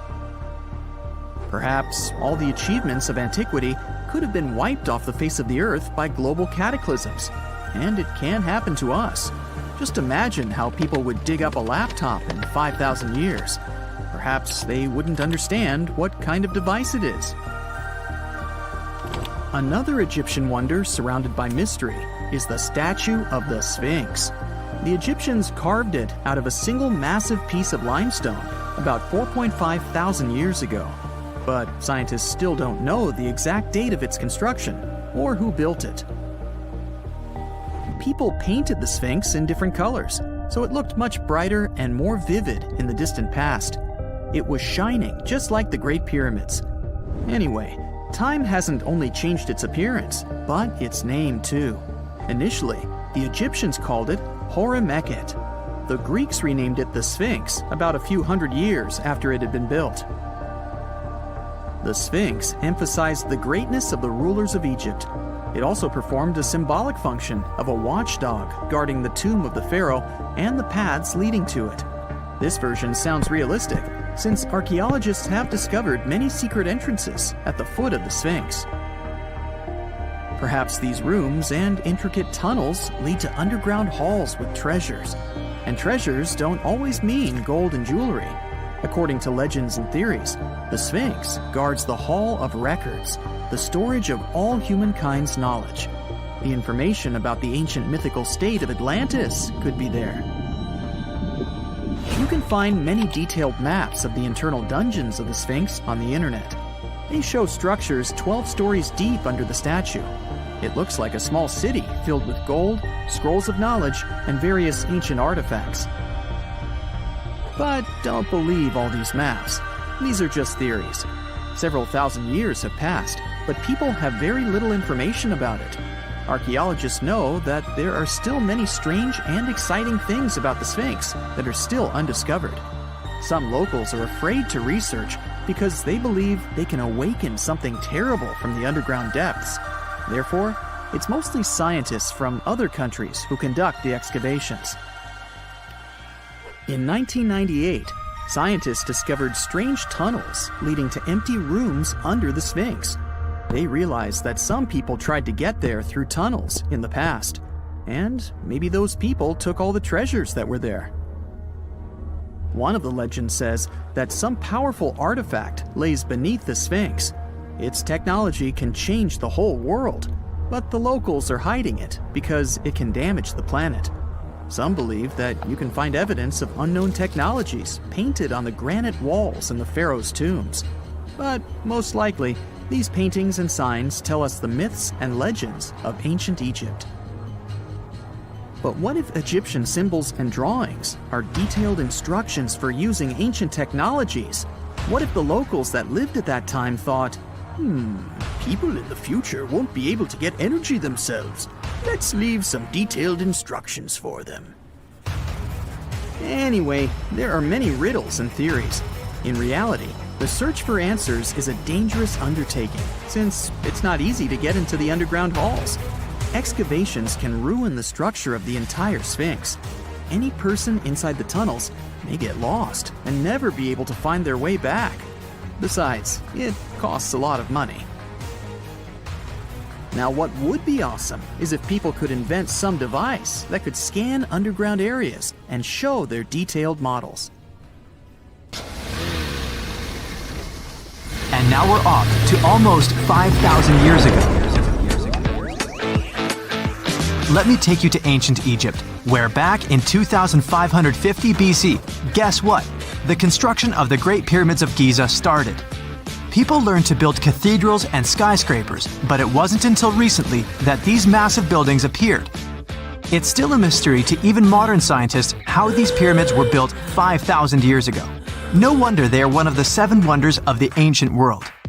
They're also the oldest of them and the only wonder of the ancient world that still exists in the 21st century. It must have taken a lot of cooperation to build a thing that massive, even for today's metrics. But the Giza pyramids weren't the first pyramids ever. The first one, called the Step Pyramid, was built around 80 years before the first Pyramid of Giza in 2630 BC for King Djoser. It wasn't meant to be extraordinary, but ended up being quite impressive. It was a pyramid of 6 stepped layers of stone. It was 204 feet high, which is as tall as a 19-story building. And it was the tallest building that existed at that time. It wasn't just a pyramid though, it was surrounded by a whole complex of buildings, including even courtyards. In ancient Egypt, people believed in the afterlife, so everyone, especially kings, wanted to make sure they had everything they needed to get ready for it. Here's why the pyramid complex was perfectly supplied with a lot of objects people used every day. The complex included a pyramid and a kind of a palace. Those buildings had many things the king loved and might need one day, like furniture, food, and gold vessels. After Djoser, building pyramids became common practice, but many pyramids weren't finished. It would usually take about 20 years to build one, but many rulers reigned way less than that. Overall, there are more than 100 pyramids. The most famous pyramids are the Great Pyramids of Giza. The first one and the biggest one was built for Pharaoh Khufu, around 2550 BC. Initially, it was 481 feet tall, which is as tall as a 40-story building. The second pyramid was built for Khufu's son, Pharaoh Khafre, around 2520 BC. It's just a bit shorter, usually standing at 471 feet high, a 39-story building. This is the pyramid with the famous statue of the Sphinx. Sphinxes have a lion's body and a human head. They were built to guard important areas. This one has the head of Pharaoh Khafre and is guarding his pyramid, facing the sunrise. The Sphinx is most well known and is one of the world's biggest and oldest statues. Originally, it had red color and did have a nose. It's still possible to see the trace of red pigment by its ears. But no one knows exactly when the nose disappeared. For some time, the Sphinx was sort of hidden underground, being covered with sand up to its shoulders. Luckily, in the early 1800s, an adventurer with a team of 160 people dug it out. The third Pyramid of Giza is the smallest one, being more than twice shorter. Originally, it was 218 feet high, about the height of a 20-story building. Built in 2490 BC, it was a pyramid for Khafre's son, Menkaure. The pyramids are designed to align with the points of the compass, and their sides symbolize the rays of the sun. But back at the time, there were no compasses. Ancient Egyptians figured out the directions themselves, and with amazing precision. To align the pyramids, they used 2 constellations. Originally, the pyramids were covered in smooth white limestone and had a gold-silver top to reflect the sun. Later, the white limestone was taken from the pyramids by other kings and used for other buildings. Scientists estimated that ancient Egyptians used about 2.3 million stone blocks to build the first pyramid. Each block weighed more than 1 ton. This is the weight of a rhino. Some blocks were even bigger, being almost as heavy as an elephant. 4.5 millennia ago, there was no modern equipment to help build it. There were no machines, no wheels, and even no steel. The only metal available to them was copper. Even today, scientists aren't sure how the Egyptians managed to build the pyramids. There are no records left that would shed light on it. Some even think that Egyptians wanted to keep it as their secret and didn't even record it on purpose. Many believe that poor people and foreigners built the pyramids, but it's not true. Actually, the builders were very skilled workers, and they were fed and paid well. The archaeologists claim that the builders lived in a nearby temporary city and were a highly organized community with a strong leader. Scientists say that around 20,000 people worked on each pyramid complex, and it took about 20 years to build each. It probably was a national project. The construction site was large in resources, and food and essentials were likely to be contributed from all parts of Egypt. Even with all that support, it remains unclear how people managed to cut, transport, and assemble those huge stones. One of the theories suggests the stones were most likely transported on boats down the Nile River. Then, there was a harder part. They had to be moved to the construction site. For that, they probably used wooden sleds. It wasn't very hard to pull them because the sand mixed with the right amount of water was pretty slick. And 10 people could move a sled even with a rock weighing 1 ton pretty easily. Finally, one last problem. The stones had to be lifted and put into place. Archaeologists have discovered the remains of the ramps system that dates back to when the pyramids were built. Most likely, the Egyptians designed a unique system to move and pull huge stone blocks, but no one knows what it looked like exactly. The most common opinion is that there were several ramps around the pyramid to help move the blocks. The ramp was growing with the pyramid getting higher.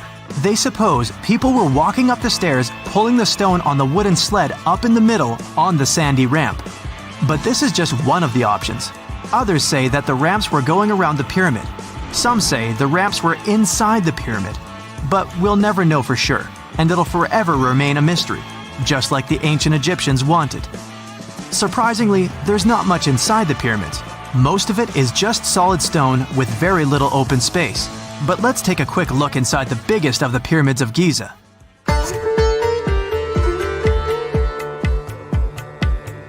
From the entrance, there are 2 stairs, one going down and the other one going up.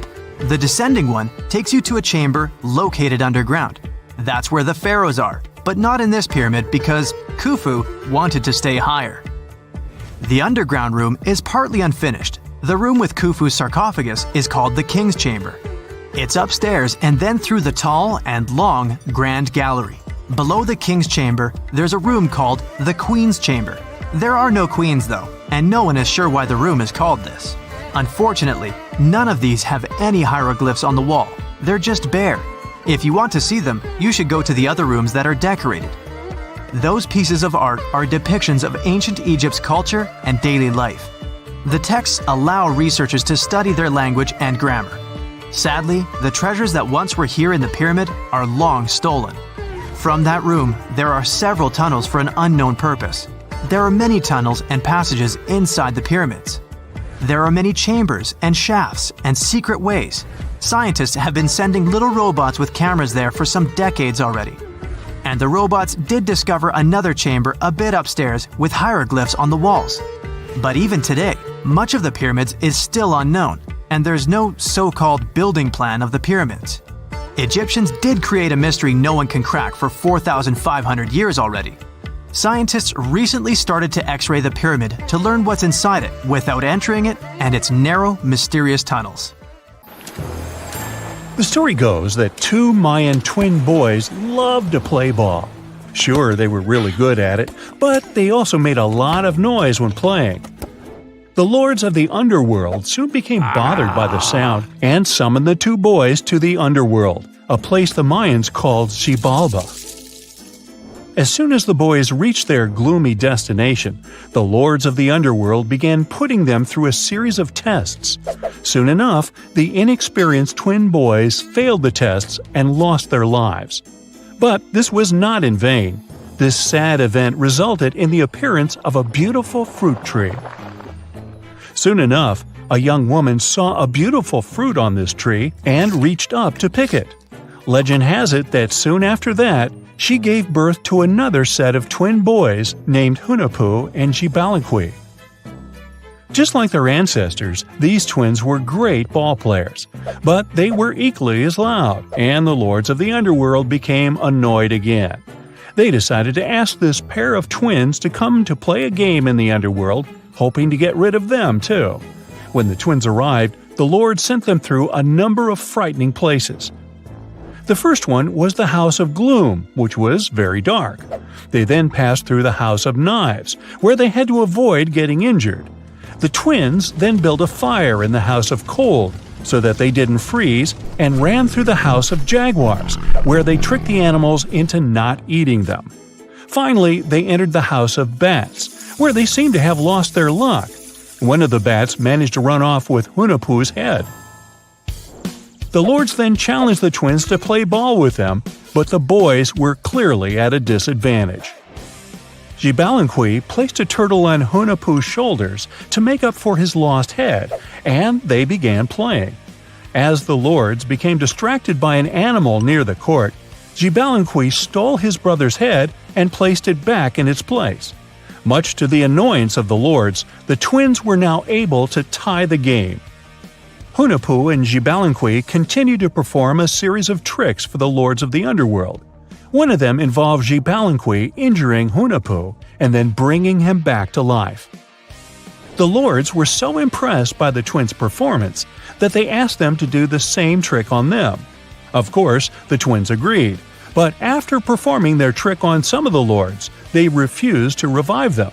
Seeing what had happened, the lords of the underworld admitted defeat and begged for their lives, promising not to intervene in the lives of people ever again.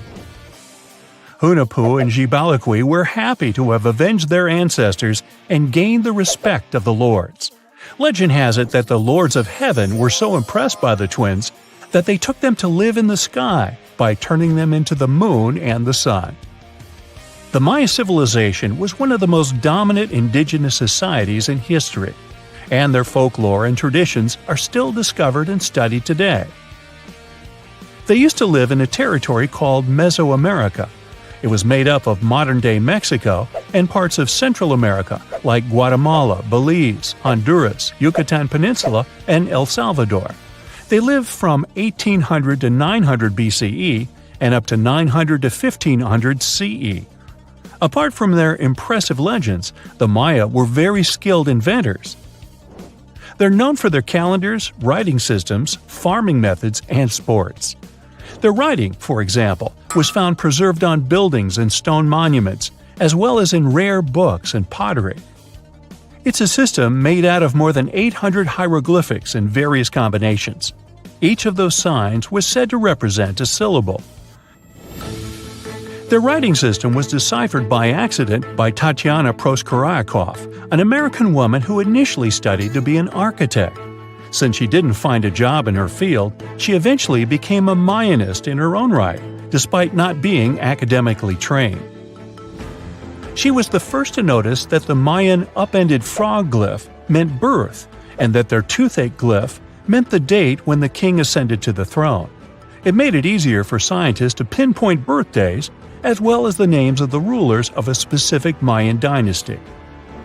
They also invented the concept of zero, which is seen as one of the greatest innovations in mathematics, physics, and human history altogether. Sure, even back then, people understood the idea of having nothing, but the concept of zero as a number is a relatively new invention. A fun fact about Mayans is that they really liked hats. The bigger your hat was, the more important you looked. Not only was it a sort of fashion statement, but it also made them look taller, which was a big deal for their aesthetic. The Mayans also came up with one of the most intricate and complex calendars in human history. It was the first to use zero as a placeholder. Their calendar ended on December 21st, 2012, which led some people to believe that it translated to the end of the world. Obviously, that was not the case. It just so happened that the date coincided with the end of a Mayan cycle of years. But you know, as advanced in science and astronomy as they were, they did make some mistakes. One of them was their belief that the world was flat. Their theory was that the four corners of the world were watched by the brother lords, who kept the sky from falling over their lands. Hats off for their menus, though, as they were well-known chocolate eaters. They turned eating chocolate into a form of art. The drink they made wasn't really like the hot chocolate we enjoy today, though. The recipe included mixing cacao with water, honey, chili pepper, cornmeal, and other ingredients to make a foamy, spicy drink. The ritual of drinking cacao was a crucial part of their celebrations. We're not done discovering all the amazing parts of their architecture and civilization. It was only a few years ago that a Maya pyramid was found at Tonina, in the Mexican state of Chiapas. It was estimated to be more than 1,000 years old. The reason why it escaped archaeologists for so long was that it lay hidden under what was believed to be a natural hill. The ruins of two Mayan cities have been recently discovered in the Mexican state of Campeche. Why didn't we find them until now? Well, they were concealed by really thick vegetation, which made it difficult for archaeologists to reach them. The Mayans didn't just disappear. Their descendants are still around today, many of them choosing to live in their ancestral homelands. You can find them in Guatemala, for example, where the Maya people make up the majority of the population. Overall, the Maya ethnic group contains people that speak different Mayan languages, such as Yucatec, Quiche, Quechua, or Mopan. They had no idea what a spa day was, but the Mayans really enjoyed a nice sweat once in a while. Sweat lodges were discovered around ancient Mayan sites. They were built out of stone or adobe. These rooms were an essential part of their cleansing and healthcare rituals. One of the earliest sweat lodges was found in Quello in northern Belize and appeared to date back 3,000 years. One of the most important parts of the Mayan culture was a ball game which they named Pix. It had both political and spiritual significance. We can see ball courts at important parts of Mayan archaeological sites. The main goal of the game was to pass a rubber ball through a very high stone hoop without using your hands. Basically, it was a combination of soccer and basketball. However, it could have serious consequences. The loser could, at times, even lose his own life. Ooh, high stakes indeed. Because of this game and the need for bouncy balls, the Mayan people were some of the first cultures to use rubber. They made it using natural latex. There were different kinds of rubber depending on what natural substances the latex was mixed with. And that, my friend, is the way the ball bounces. Sorry, but you know me, I just couldn't resist. The year is 1923. Two teenagers sneak out of their homes in the middle of the night in Florida City. Rumor had it that an old man was building a rock castle by himself. But every time someone tried to see what the old man was doing, he would stop working. The curious teens managed to sneak into Ed's backyard and saw something they could later describe as magic. They recalled seeing rocks moving around like helium balloons. The old man was moving up to 30 tons of stone by himself to build his castle. Even if he didn't allow anyone to see him working, he would proudly talk about it around the town. But whenever people asked how he was building a stone castle all on his own, he simply answered, "I cracked the secret of the pyramids." This story begins in Latvia, Edward Leedskalnin's home country. Edward was born in a small village on January 12, 1887. He was born in a family of stonemasons, which is probably where he learned ancient techniques of building. However, he grew up as a sickly boy, which meant he could never carry much weight or undergo heavy physical activity. At the age of 26, an unfortunate turn of events determined Ed's fate. The love of his life broke off their engagement, and heartbroken Ed decided to move to the United States. He lived in a couple of American states before finally moving to Florida, where his life's adventure started. Ed spent years searching for the right spot of land to build his dream house. He always rejected good farmland. When people wondered why, he only smiled. Finally, when he bought land of his own, it was deemed terrible by his close friends. The soil was bedrock. He could neither plow nor farm it. but it seemed perfect for what he was seeking to build. Ed's close friends would often describe him as eccentric. When asked why he wanted to build a house, he would only say, "It's for my sweet 16. Someday she's coming back." Then, he changed the topic of the conversation. It took Ed about 30 years to finish Coral Castle, and he did it all by himself. He would only work under the cloak of night and never, never let anyone see what he was doing. The completed Coral Castle embodies a number of unsolved mysteries. If you were to visit the site back then, you'd have to go through a 9-ton, 8-foot-tall revolving gate door that even a kid could push with just one finger. Ed was so proud of this door that he originally named the site Rock Gate Park. It was renamed Coral Castle only much later, after Ed's passing. Once inside, visitors would access the incredible wonders of Ed's constructions: towers, mystic symbols, furniture, and swing sets, all made entirely of monolithic blocks of stone. The stones are set on top of each other, using only their weight to keep them together. And believe it or not, the entire park gathers around 1,100 tons of stone. Today, if you visit Ed's living quarters, you'll even see the simple instruments he used to construct all of this: chisels, hammers, ropes, and pulleys. The type of work he did is difficult even with modern-day equipment, let alone without it. Coral Castle's main mystery lies in how Ed managed to do it.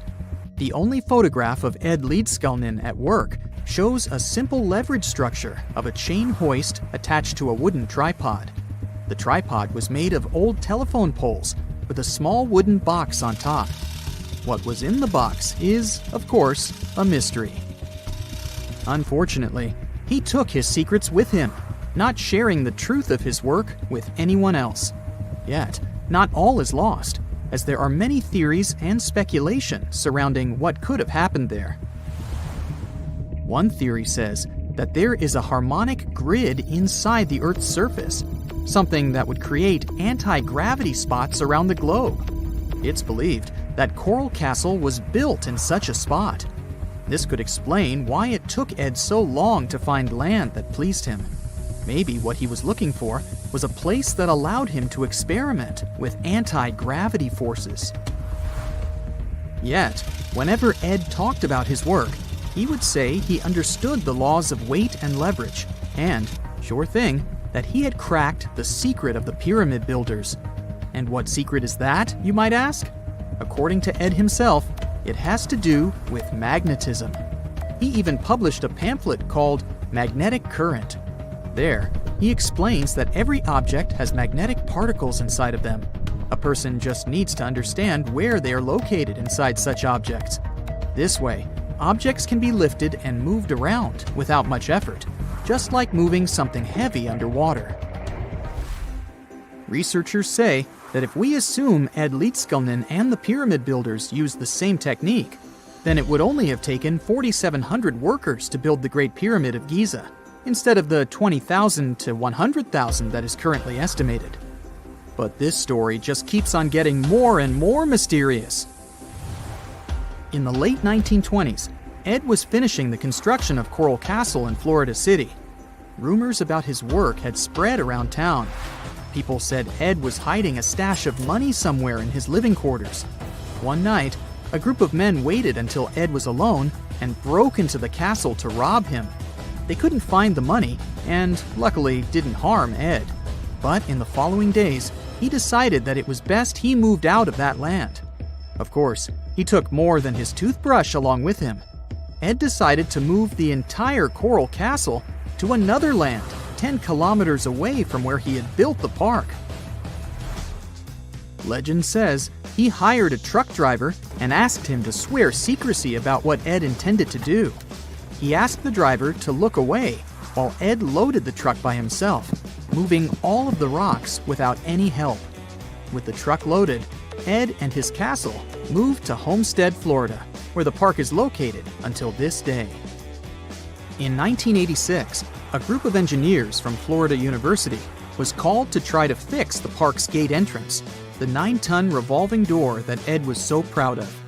They arrived with plenty of modern-day equipment, including a 20-ton crane.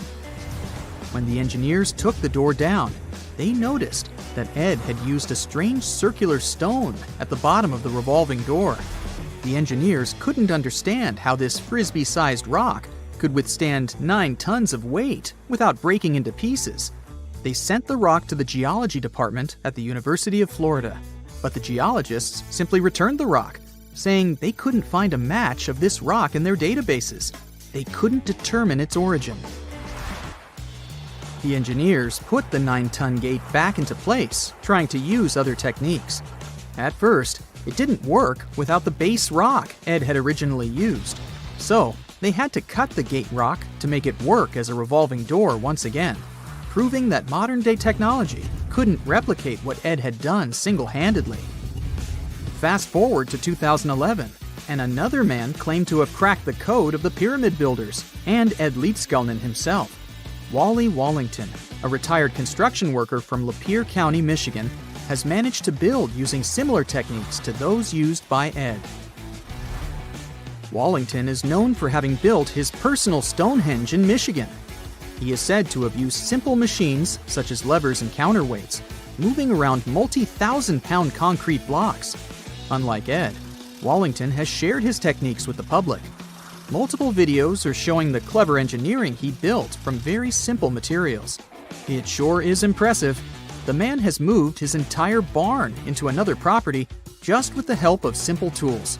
However, there is no way to prove that these were the same techniques used to build Coral Castle. To this day, the secrets of Coral Castle haven't been unraveled. But hey, we can always keep trying to solve it. It's 1898, and you're taking part in excavations in Saqqara. This place, not far away from Cairo, is full of ancient tombs and pyramids. You're in your Indiana Jones mood and hope to find something really phenomenal to become famous.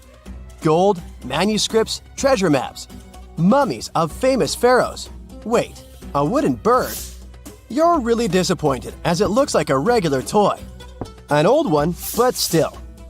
Little do you know that years later, someone would propose that your bird was actually an ancient monoplane. So the artifact, nicknamed the Saqqara Bird, is made of a sycamore tree. The birdie has a wingspan of just 7 inches and weighs around 40 grams. A perfect original souvenir from Egypt, I would say. It's over 2,000 years old and looks pretty plain, without any carvings of feathers or other intricate ornaments.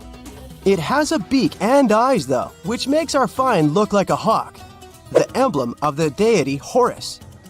Its tail is rather unusual as it's squared, looks weirdly upright, and it seems like the sunken part of it was the place for a now missing piece. Humans love solving a good mystery, so there have been several attempts to explain the use of the birdie. First, quite simply, is that it was a ceremonial object. The second idea is that it was a toy for a child from some well-off family. It could have been some sort of boomerang, which was a popular concept in ancient Egypt. Then there was a theory that the bird had been used as a weather vane. But this one has been debunked as the figure doesn't have any holes or markings, except for the one made at the museum in Cairo to fix the exhibit on a stick. So there was no way to hang it in the past. Almost a century after the bird was found, Egyptologist Dr. Khalil Masiha proposed a new theory that it could have been a model of a monoplane. He believed the bird was missing a horizontal tailplane. Otherwise, it had its wings set at a right angle, similar to that of modern planes. It could have worked to generate the aerodynamic lift necessary for flights. Dr. Masiha also claimed that it was common at that time to place miniature models of technological inventions in tombs. So, did the ancient Egyptians really invent the plane in 200 BCE? That would make the Wright brothers, who are considered the inventors of aviation, really upset. They made one of their first flights only in 1903. There's just one way to know for sure, and that is to test the model. But you know, the ancient museum in Cairo would unlikely let one of their cherished exhibits fly around like a toy.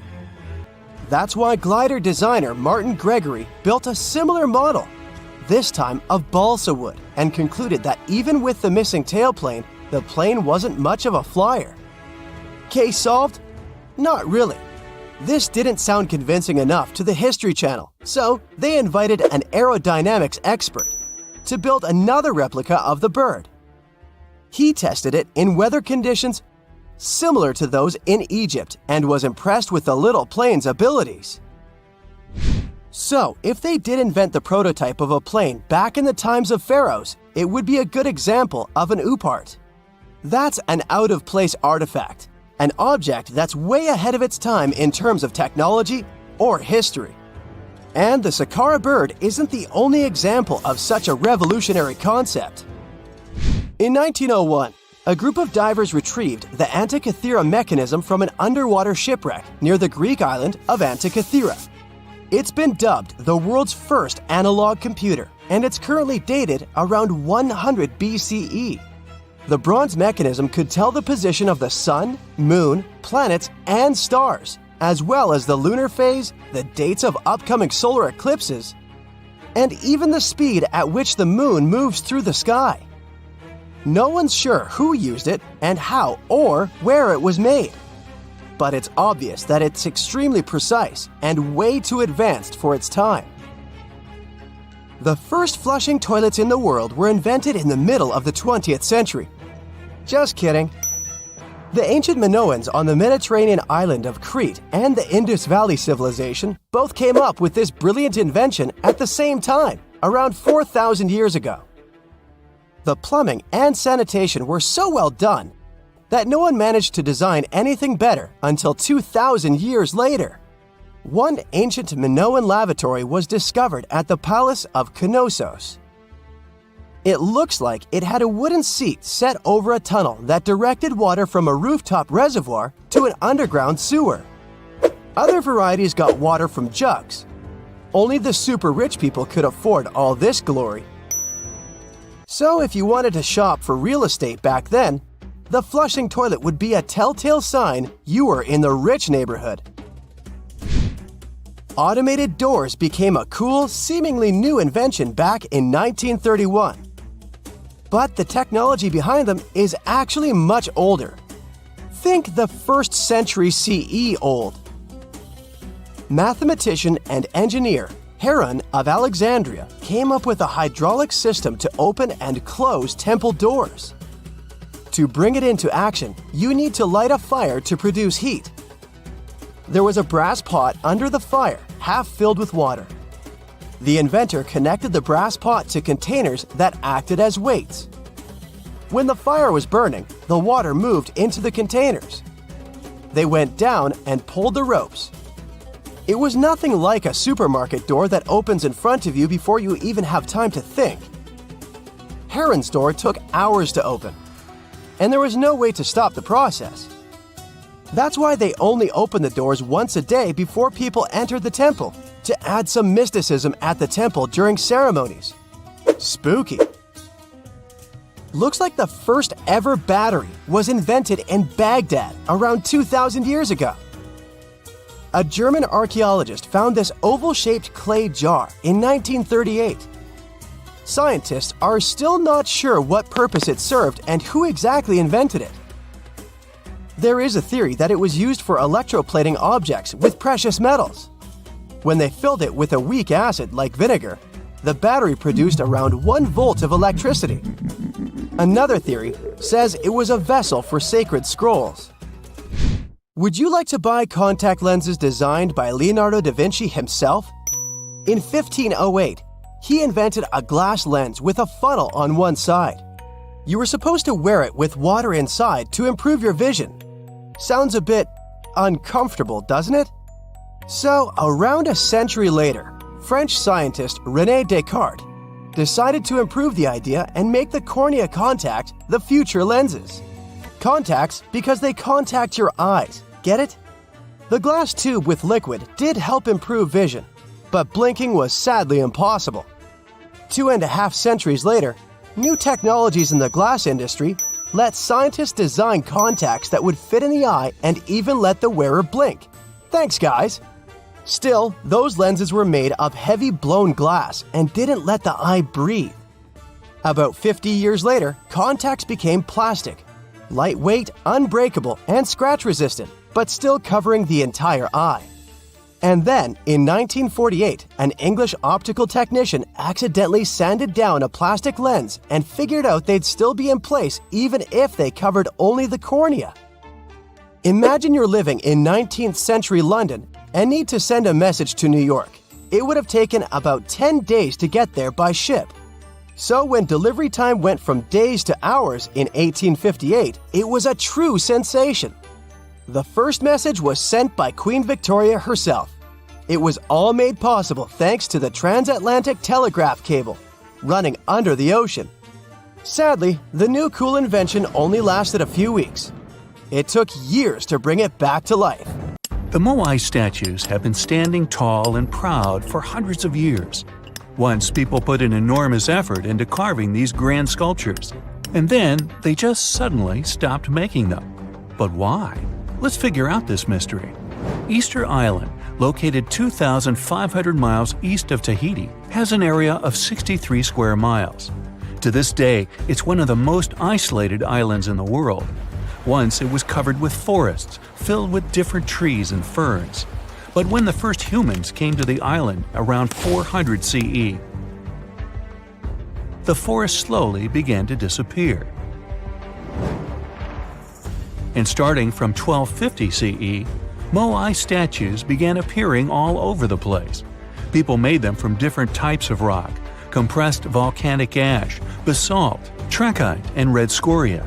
As it's a volcanic island, these were all the ingredients the creators of the statues had to use. And once the builders completed their work, they covered the statues with pumice. The faces of the statues are different, but they all have distinct expressions with heavy brows and large noses. Their arms are carved into the body. Some have hats on top of their heads. There are nearly 900 statues all over the island. They differ in size. The average height is 13 feet tall, and the largest ones reach 33 feet in height and weigh up to 82 tons. Because the statues have so many different faces, there are theories that they represent and honor ancestors, chiefs, and other important people who lived on the island. But without any clear evidence, it's almost impossible to figure out the true purpose of the Moai. Once they stood beautifully along the coast, watching over people in settlements, and their backs faced toward the spirit world of the sea. When Europeans first discovered the Moai statues in the 1700s, many of them had already toppled over, and the construction of statues had stopped way earlier than that. Huge amounts of effort were put into making these things. Expert craftspeople spent a great deal of time slowly carving the statues with basic picks. A team of up to 6 people would work hard for an entire year to make just one statue. Then they often had to transport it to its special place on the island, as far as 11 miles. With the help of carbon dating, experts have managed to figure out that the statues started to appear in 1250 CE. And then, suddenly, in 1500 CE or so, the process just stopped. The creators of the statue just left their stone chisels where they were last used, and only a quarter of all the statues were actually placed where they were supposed to be. Half of them still remained in the quarry, while others were left on the ground mid-transit. Something happened on the island, and it caused everyone to just lose interest in the statues. There are many theories around why it could happen, and they mostly relate to deforestation. Islanders may have used wood to move the statues across the island. They possibly did this with the help of sleds and ropes, or even used logs to roll the statues or canoes to float them. The wood started to deplete eventually. Trees on the island took very long to grow, and rats ate most seeds. People had many uses for wood, and they needed it not only for practical things, but also to create other statues. Another reason why the inhabitants of the island could have stopped building the statues might be that they were busy with other projects. Specialized rock gardens were becoming more common with a growing population. They were great for the soil, keeping it warm and fertilizing it at the same time. Islanders spent much time and effort making these rock gardens, and there simply wasn't enough time to focus on building and moving the statues. Another theory suggests that what people believed in changed over time. Supposedly, the islands once saw the statues as a connection to their ancestors. After some time, though, rituals depicting a show of strength and endurance became more widespread.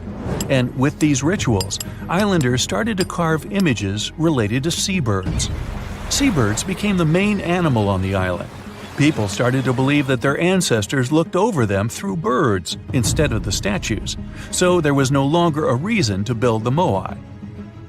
Anyway, these theories might be true, but the main problem was that the small island couldn't support a growing population. What was once a lush land covered in forests quickly became a barren landscape. For the first few centuries, people relied on forest resources, but agriculture became more important sometime after 1550, when forests disappeared. Tribes that once worked together to build the fantastic monoliths focused on competing against one another instead. During this struggle for land and resources, the Moai statues were toppled over because people wanted to reduce their significance. Over the following centuries, all the statues were pushed over, but not all of them deliberately. Many fell naturally after being neglected for so long. Some even ended up in the ocean water surrounding the island, and there they sat for a while. But there was some good news for these statues. They were re-erected, providing a great experience for visitors from all over the world. If you make a journey all the way to this isolated island, the first question you'll probably ask will not be how the statues were made or how they were moved. It will be, how on earth did anyone even make it here in the first place? It was one of the most amazing feats ever. The Polynesians sure did some pretty extraordinary things. From as early as 1500 BCE, these boat-faring people began to explore their world. They used the most advanced marine inventions of their time. They sailed across the ocean in catamarans and outrigger boats, starting in Southeast Asia and inhabiting many more places throughout the Pacific. They lived as far north as Hawaii in 900 BCE and all the way to the south in New Zealand by 1200 BCE. And the farthest journey to the east was, of course, Easter Island. In only a few hundred years, these early sailors inhabited an area of thousands of square miles. They simply memorized where they had already been and, this way, managed to navigate the ocean. They used a wide range of techniques. They watched the sun as it rose and set during the day. Stars helped them at night. If it was overcast and sailors couldn't figure out direction visually, they used other brilliant methods. They watched the movements of ocean currents and wave patterns and paid attention to bioluminescence in the water. These patterns helped them find where specific islands were located. These seafarers even understood how islands and atolls in the distance caused air and sea interference patterns. Birds provided them with certain signs too. Some of them migrated long distances from one island to another, which gave travelers some kind of a visual connection for their route. Other types of birds had specific feeding times. Sailors knew when and where they hunted and directed their boats depending on where these birds fed. Vikings certainly get way too much credit for their seafaring abilities. Where they used a sun compass, the early Polynesians relied purely on the knowledge of how nature itself could guide them. Their skills were so advanced that in 1769, Captain James Cook, an English explorer, even hired a Polynesian navigator because of his extensive knowledge of the seas. But even more surprising was the fact that he drew a map from memory. It covered an area that was 2,000 miles wide. In this region, there were 130 islands, and the navigator knew 74 of those islands by name. At the beginning of their voyage, Captain Cook often disregarded the navigator's advice. But toward the end of their journey, he was very impressed. He also recognized the Polynesians as possibly the most widespread nation on Earth. The Easter Island giant heads are so popular that they even have their own emoji. Their true meaning has been a mystery for hundreds of years. But it looks like we at least know how they were built and transported to their permanent location. The Moai statues consist of 3 parts: a large yellow body, a red hat or top knot, and white inset eyes with a coral iris. Around 1,000 of them were created, The main bodies of most of the statues were made out of volcanic tuff from a local quarry in what used to be a volcano. The material is easy to carve, but not so easy to transport. That's probably why researchers found over 300 unfinished moai back in the quarry. The rest of them stand in various locations, facing the villages as if watching over the locals. So, it looks like the statues were carved lying on their backs. Then, their creators detached them from the rock, moved them down slope, and set them in a vertical position to finish the work. Once it was done, it was time to get the statue to its platform. Now, if you've ever moved houses, you know how physically hard it is. So, imagine having to move a statue that is about half as heavy as a house without a car or any modern equipment for a distance of 3 miles. The locals must have invented some original way of doing it, and scientists tried to recreate it to guess what it was. They tried pulling moai replicas on wooden sleds.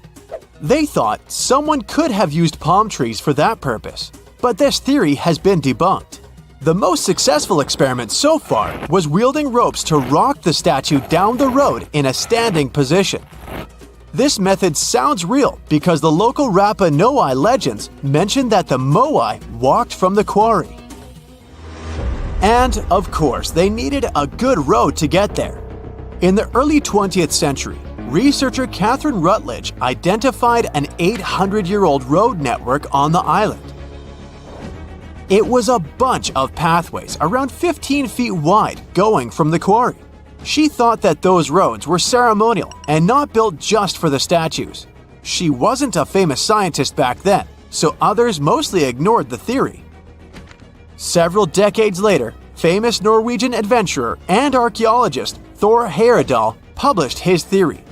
He mentioned that the roads were built exclusively to transport the moai, and some of the statues were dropped along the roads for some reason. But in 2010, researchers found that the statues weren't randomly dropped. They actually reached their final destinations, as they were all set on hidden platforms. Plus, the road floor was U-shaped, so pulling massive statues along them wouldn't be easy. You can still find roughly 15.5 miles of these roads on the island, and see them from satellite images. And it looks like Catherine Rutledge was right about them. The roads were probably built for pilgrims to a sacred volcano, and the moai standing by them were sort of signposts. Halfway across the world in southern England lies another mystery made of stone, a massive sound illusion, a symbol of unity, a burial ground, or more. Scientists are still debating the purpose of Stonehenge. It took Neolithic builders around 1,500 years to construct this beauty made of roughly 100 stones standing upright in a circle. Millions of tourists come to see it every year, and heritage protectors were worried about the modern road snaking close to the landmark. That modern road is now sunk into the ground below the grass level.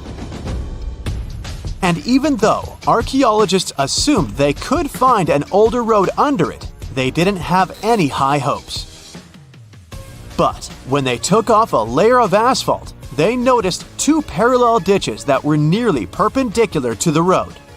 The ditches connected the shortened sections of the avenue. That's what the archaeologists call the ancient pathway leading up to Stonehenge. It proves that the ancient people used to visit the monument for their purposes, and probably some ceremonies. Another interesting find during a dry summer was 3 dry patch marks within the stone circle. It looks like they were left there by 3 massive boulders. So Stonehenge could have been a full circle once. In 2021, archaeologists found a Roman road submerged in the Venetian lagoon. The fact that it runs there on the bottom for nearly 4,000 feet is proof that the Romans were here before sea levels rose and flooded the area. It supports the theory that there was an important settlement here centuries before Venice was founded at the spot in the 5th century CE. The ancient Romans were great at many things, and one of them was building roads. And it looks like they weren't afraid to work on the trickiest terrain. Scans have shown that the ancient road was built right on the beach, and it requires some serious skills. Imagine a village from over 1,000 years ago frozen in time. There's still half-eaten food on the tables and personal things left in a rush. It's all preserved so well because it's covered by volcanic ash. Researchers found this village in 2011 in modern-day El Salvador. They believe there was a mass celebration in a Maya village called Sarin over 1,400 years ago. The whole village was there, preparing the main temple for a ritual when a nearby volcano erupted. The 200-plus residents had no time to rush back to their homes. To save their lives, they had to flee the plaza and run south on a raised road called Saqqara. They managed to escape from the plumes of volcanic ash. In addition to being a superhero and saving all the people, the road had another cool feature. All Saqqara roads had an outer layer of stones, but this one was made of ash. Ironic, isn't it? It proves that the Maya people didn't only use stones to build their roads. Archaeologists discovered several coins in Jerusalem when they were excavating an old street. When they saw the minting dates, they realized the road was built when Pontius Pilate was the Roman governor of Judea. Since he was the local ruler, it's almost clear that he gave the order to build the road. The pilgrims most likely used this road to reach the Temple Mount for worship. The pathway, which was laid with over 10,000 tons of limestone, was almost as broad as a London bus is long. It had been there for 2,000 years. It's not common that you find such a luxurious road, and it's not clear why a Roman governor would spend so much money on the road. It was probably his attempt to make the city's population like him. Plus, it was a great way to show he had both money and influence. The Old North Trail is an ancient highway that the inhabitants of North America used for 10,000 years, first on foot, then with dogs, and finally with horses. The first travelers moved around the continent down its paths for thousands of miles long before the first Europeans arrived, and even during the last ice age. They used it to carry trade goods, visit relatives, find a mate, or just explore. Researchers keep finding evidence that the stories and legends of the Blackfoot Indians about this trail are real. And it could be even the road that served one of the most massive human migrations. The people who crossed from Asia on the Bering Land Bridge about 15,000 years ago and settled in North America might have used the ice-free corridor along the Rockies, which later became a part of the trail. The Nakasendo Highway was built in the 17th century during the Edo period of Japanese history to link Kyoto and Tokyo. The 310-mile-long road runs across mountain ranges and down onto the plain. It was one of the 5 main roads used by the feudal lords and their families to travel to the capital. There were 69 post stations on the route where travelers could stay overnight. The road was built for horses and pedestrians, as the Japanese didn't use carts. You can still walk parts of the route.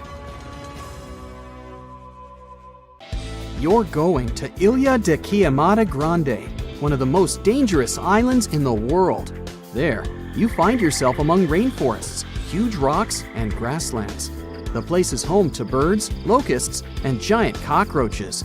But there's one more animal, and because of it, the island got its notorious reputation. Snakes live there, and a lot of them.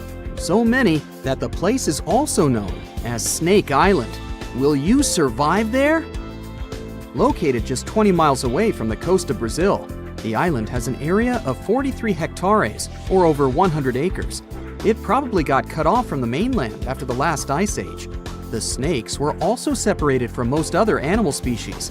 They didn't have competitors and had an unlimited source of food.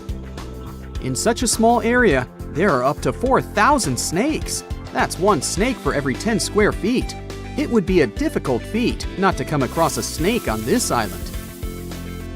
Not only is this snake, the golden lancehead, one of the most numerous on the island, but it's also a highly venomous pit viper species. And it's also one of the most venomous in all of Latin America. Its venom is so potent due to the isolation of the species, with only birds sharing the land with them. To catch these birds, the snake's venom needed to become extra strong. And indeed, since they got separated from their distant relatives, their venom has become up to 5 times more powerful. Most of the time, these snakes hide in the trees or amongst leaves on the ground. If you find yourself stranded here, you'll want to keep yourself a safe distance away.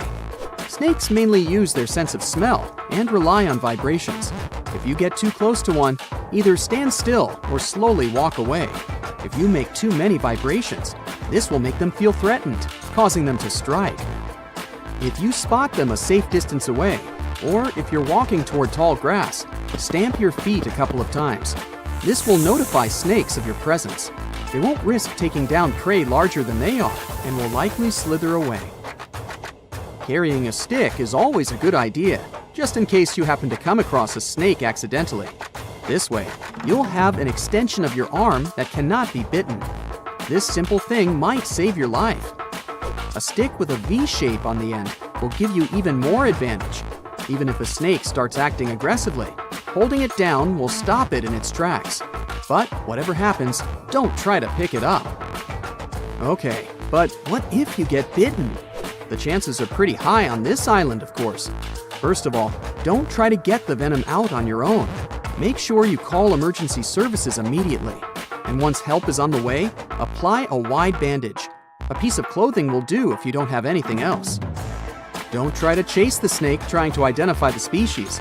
Emergency services know how to figure out what venom it is. Now, just keep calm and wait for help. You might be wondering who you can call on this abandoned island. Well, since it's strictly prohibited to visit this place, there are signs advising to stay away all over the island, along with a number you can call if you run into trouble. Let's say you've successfully avoided getting bitten. The next thing to consider is what you can eat there. Snake Island was previously known as Ilha de Queimada Grande, where queimada is Portuguese for forest being lit up, or forest fire. The reason for that was the fact that the entire island was deliberately set on fire to make room for a banana plantation. Unfortunately, the banana business didn't turn out to be a success, probably because farmers got sick and tired of snakes. But some banana trees still thrive today, and they can provide you with some much-needed nutrients. You'll also want some protein in your diet throughout your stay. Luckily, along with the snakes trapped on the island, there are also cockroaches. These giant prehistoric-looking roaches come out at night to feed on plants. Get that barbecue started and enjoy the rare delicacy this island provides. A great way to survive on the island is to avoid it altogether. If by chance you happen to be sailing past, keep in mind that this place was once connected to the mainland. Rocks beneath the waves are very likely to damage the bottom of your boat if you get too close. Make sure you keep an appropriate distance when traveling past. Sure, this island is intriguing, but please remember that no matter how close you get to it, you won't be able to see snakes from the boat. You can only see these creatures if you get close enough, which you really shouldn't do. And it's not only reptiles that make this location dangerous. Pirates visit the island quite often. Not the sea shanty singing peg-legged arr pirates, but bio-pirates who come there to capture the very thing that makes it so dangerous. They come there for snakes, to catch them and sell them illegally. Since the island got cut off around 11,000 years ago, the golden lancehead has evolved within its own unique habitat. So, although there are many reptiles on this island, they're still an endangered species. Due to their limited numbers, their value is very high, reaching up to $30,000 on illegal markets, which gives biopirates the motivation to catch them. I can think of better ways to make a living. Anyway, let's say you've got all the resources necessary to survive in one of the most dangerous places on Earth. Do you think you would manage this feat? Perhaps you think it's impossible. You'd be surprised at how possible it can be. if you know what you're doing. It turns out many have visited this scary place before. Research teams often come there. They study the golden lancehead snake, its environment, and its food sources for conservation purposes. But scientists always make sure there's a doctor on the team. There's also a lighthouse on Snake Island. It had been operated by people until the 1920s. Then it became automated. One guess why. Brazilian authorities visit the lighthouse once a year to make sure it's still functional. Locals on the mainland know the reputation of the island, so the stories of people going missing are minimal. But one group of fishers once got too close to the island. As they were sailing along their normal route, they accidentally neared the shore. Their boat hit a rock under the waves and began filling with water. As the boat was quickly sinking, the men had only two options: to try to survive in the rough sea or swim to the shores of Snake Island. It was a hard choice to make. After all, they had heard the stories, and it wasn't just about snakes. Rumor had it that the island was cursed. Regardless of the stories, the fishers chose to take their chances with Snake Island. After making it to the shore, they tried to be careful. Their knowledge of the island could help them survive. Most importantly, they knew to avoid the rainforest at all costs. As the men got hungry, they carefully walked along the edge of the forest, warily collecting bananas. They were mostly sitting, waiting, and conserving their energy. They could only drink water when it rained. It was just enough to sustain them. They slept on the beach, unprotected from the elements and weather. And all the time, they were so close to the comfort of the lighthouse or caves. They were probably overly cautious, but it was either enduring some discomfort or risking their lives for a dry bed. They didn't yield to the temptation. They managed to survive for 3 days without being bitten by a snake. After that, a passing boat finally rescued them. So, now you know, anything is possible. Whenever you hear about ancient ruins, you almost never picture them being suspended somewhere, or just randomly hanging on the branch of a tree, right? In fact, for most of the ancient artifacts we have exposed in museums all over the world, archaeologists did quite an impressive amount of digging. You see, buildings have this funny way of fading away over time if not properly taken care of. Sometimes we need to reuse some building materials, so an older construction may be sacrificed in the process. Other times, houses are abandoned, and once they are exposed to the elements on the surface, like rain or sunlight, they don't really stand a chance. Some just simply crumble away due to good old erosion. So the only way a piece of architecture can survive the test of time is if it's somehow gotten buried deep down. Now, how did they end up buried in the first place? Well, it's quite the comedy of errors. Ancient cities had a habit of gradually raising their ground level like a kid adding toppings to their ice cream sundae. You see, these settlements were always busy collecting food and building materials to keep up with their ever-growing population. But hey, who has time to deal with waste and rubbish? It wasn't exactly high on their to-do list back in the day. So when it came to building new houses, ancient civilizations found it much easier to save their sweat and tears by piling up the rubble and constructing right on top. But that's not all. Rivers would also occasionally flood and deposit a layer of sediment on the city floors, further encapsulating those ancient constructions. And in those dry regions like the desert, where the wind likes to show off its sand and dust dance moves, you can bet it was a constant struggle to keep the establishments clean. One hilarious example is the Sphynx, which had its head buried in sand until a group of archaeologists unearthed it in 1817. Some ancient towns eventually got covered up because they were completely abandoned. With less human activity to control their expansion, plant seeds couldn't resist the opportunity and sprouted all over the place. They gobbled up carbon dioxide from the air and grew, adding more and more bulk to the ground.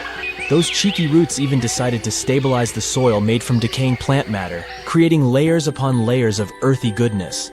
It's like the ultimate DIY project Mother Nature embarked on, with plants as her loyal helpers. The act of digging into the secrets of ancient civilizations is not just about unearthing a lost world.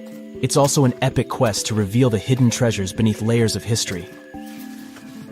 But how do archaeologists know where to dig in the first place? If everything is covered in layers upon layers of sediments, debris, and plant roots, They must have some sort of system they rely on before embarking on a new project, right? For starters, they're not always the ones suggesting an archaeological dig in a certain location. Let me explain. Let's say you're a contractor and you want to build a new fancy apartment complex in your city. Some local legislations have certain requirements before your project can start, though.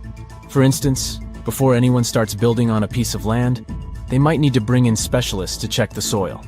These clever folks can be archaeologists, geologists, or paleontologists, and they need to keep an eye on things during development. If any artifacts or ecofacts, fancy word for organic remnants, are discovered, these experts swoop in to excavate and study them. But what about sites that have nothing to do with bulldozers and yellow hats? Archaeologists have more than one trick up their sleeves when it comes to locating ancient hotspots. They dive deep into historic records with a healthy dose of detective work. By sniffing out old documents and maps, they can piece together the puzzle of human activity in a specific area. If a site has been visited before, it's even better. Finding records of past excavations or historical accounts can give archaeologists lots of information on where to continue their treasure hunt. Before archaeologists start swinging their shovels, they engage in a bit of a visual scan mission. Armed with a grid system, they'll stroll around the site, keeping their eyes peeled for any artifacts that might be hiding just beneath the Earth's upper layer. From groundstone tools to historic glass and even ancient garbage dumps, yes, they're also valuable. These keen-eyed explorers can spot signs of human activity faster than most people. If they stumble upon midden soil, fancy term for a garbage dump, they know for sure that humans once called this place home. Archaeologists don't just rely on their trusty shovels, though. They have an arsenal of gadgets to aid in their search for hidden wonders. Geophysical tools are like their secret weapons. Take the resistivity meter, for example. This clever contraption measures the electrical component of the soil and any buried features or artifacts. A buried wall, for instance, will create a different resistivity reading than the surrounding soil. Magnetometers and ground-penetrating radar work in similar ways, showcasing potential hints of ancient treasures in the soil. And who could forget our trusty old friend, the GPS? It helps archaeologists map out precise locations, like a high-tech treasure map, leading them straight to their pot of gold. Care to virtually visit some of the most important archaeological sites in the world? Well, follow me. In the United Kingdom, for instance, you'll find this interesting place called Stonehenge. It's one of many henges scattered around, but this one really takes the cake. Picture this: massive ancient stones standing tall and proud, arranged in a funky outer ring and an inner horseshoe, with some smaller stones thrown in for good measure. And guess what? These amazing stones have been around for over 5,000 years. Talk about a serious case of rock-solid longevity. Now, here's where it gets interesting. According to local folklore, the legendary wizard Merlin whipped out his magic wand and poof! He teleported these massive stones all the way from Ireland. Apparently, some giants had assembled them there, but Merlin decided they would look much better at their new location. Others think it's just the ruined remains of an old Roman spiritual edifice. These amazing structures were built by our Bronze Age ancestors. With their simple tools and limited tech, they managed to create this monumental masterpiece. Impressive, right? Unfortunately, there's still so much we don't know about this area. Stonehenge's initial purpose remains a mystery to this day. Sure, there are lots of theories, but scientists have yet to agree on the subject. However, we do know that it's perfectly aligned to catch the sunrise during the summer and winter solstices. The ancient city of Pompeii is an equally amazing archaeological site. Picture this. Mount Vesuvius, a notorious troublemaker, decided to throw a volcanic tantrum and completely covered this ancient Roman city. It turned it into a time capsule, located outside present-day Naples in Italy.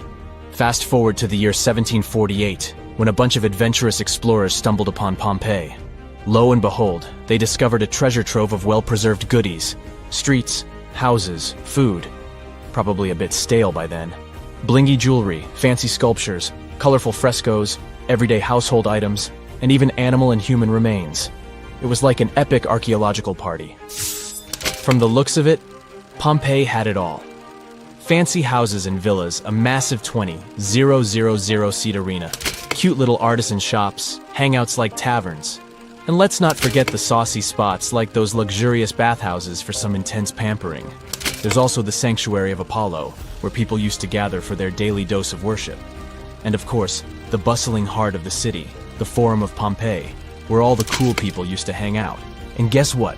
Pompeii is so cool that it made it to UNESCO's World Heritage List back in 1997. That's like the ultimate Hall of Fame for historical awesomeness. It also includes many other famous buildings and sites, like the Taj Mahal in India and the Acropolis of Athens in Greece. Today we're going to an art history trip. Our main focus is to unravel the mystery of whether or not ancient statues has always been white. We'll visit museums and even time travel to try and get a glimpse of what these statues were really like back in the day. To kick off our tour, we land in New York. We climb the famous steps of the Met, the Metropolitan Museum of Art, and walk inside this enormous museum. You walk down the aisle and get to the room where one of the world's biggest collections of ancient Greek and Roman statues is held. Admiring the large array of statues, one thing seems evident. They are mainly white. It makes sense since their primary material is white marble. For centuries, historians, archaeologists, and researchers in general have always taken this fact for granted. Weren't these statues always white? Until recent decades, this wasn't something that people discussed. But in the 1980s, researchers unearthed an ancient Greek statue that was clearly pigmented. This new discovery made them wonder, were all ancient statues painted? Let's take a close look at this work of art. This 3rd century before the Common Era Greek statue was discovered to be almost entirely painted, still in its original form. You don't have to look too hard to notice that the statue still carries some of these original pink colors, with some shades of blue and red paint as well. The thing is, this statue is not an exception, it's the norm. As it turns out, ancient civilizations did paint their sculptures with bright and vivid colors, but somewhere along our historic timeline, this information got lost. According to researchers, pigment in sculptures was a way of bringing their representations closer to real life. We live in bright colors, so art might as well reflect that, right? Right! So let's take a few steps back to understand what happened. So why are our museum's galleries filled with white statues as far as the eye could see? You might have heard of Michelangelo. It's a famous Italian sculptor who carved the iconic David and painted the ceiling of the Sistine Chapel. Michelangelo was one of the most emblematic painters of the Renaissance. The Renaissance was a historical period when European artists, philosophers, and scientists developed a renewed interest in the creations of ancient Greece and Rome. Artists like Michelangelo started a series of Roman sculptures, like this one, the Laocoon and his sons. They fell in love with their lifelike figures and pristine white marble. The one thing they didn't know, and didn't have the technology to know, was if the colored pigments from those sculptures had faded. After all, they were found after years of being buried or left in the open air. It's speculated that this statue, the Laocoon, had colored snakes and mantles, for example. When the Renaissance artists set out to pay homage to ancient artists, they left their masterpieces bare too. They carved directly onto the marble and left them white, without pigmentation. Probably because that's the way they thought things were done in the old days. The works of Michelangelo and his peers influenced a whole generation of sculptors after that. So this way of doing art traveled to modern times without much questioning. However, evidence of color pigments in ancient statues is abundant. Some researchers show that scholars have known for at least a century that ancient sculptures weren't originally all white. Other studies suggest that this discovery might have happened even earlier. In early 1980s, archaeologist Vincent Brinkmann made a huge discovery. During his time as a student at the Ludwig Maximilian University in Munich, he developed a technology that was able to detect polychromy in ancient samples of Greek statues.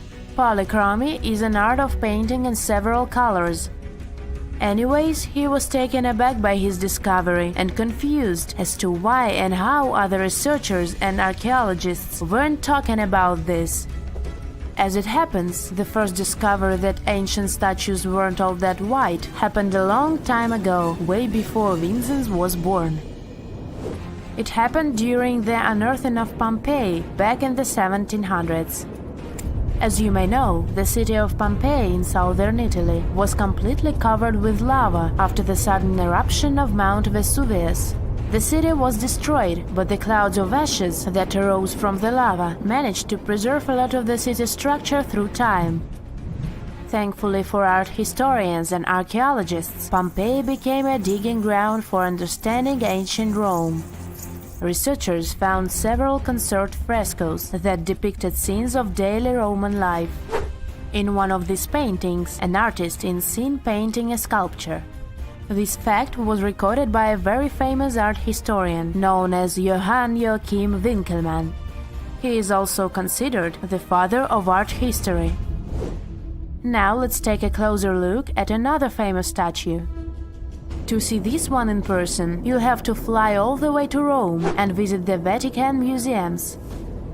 The statue you're looking at is a classic representation of Caesar Augustus.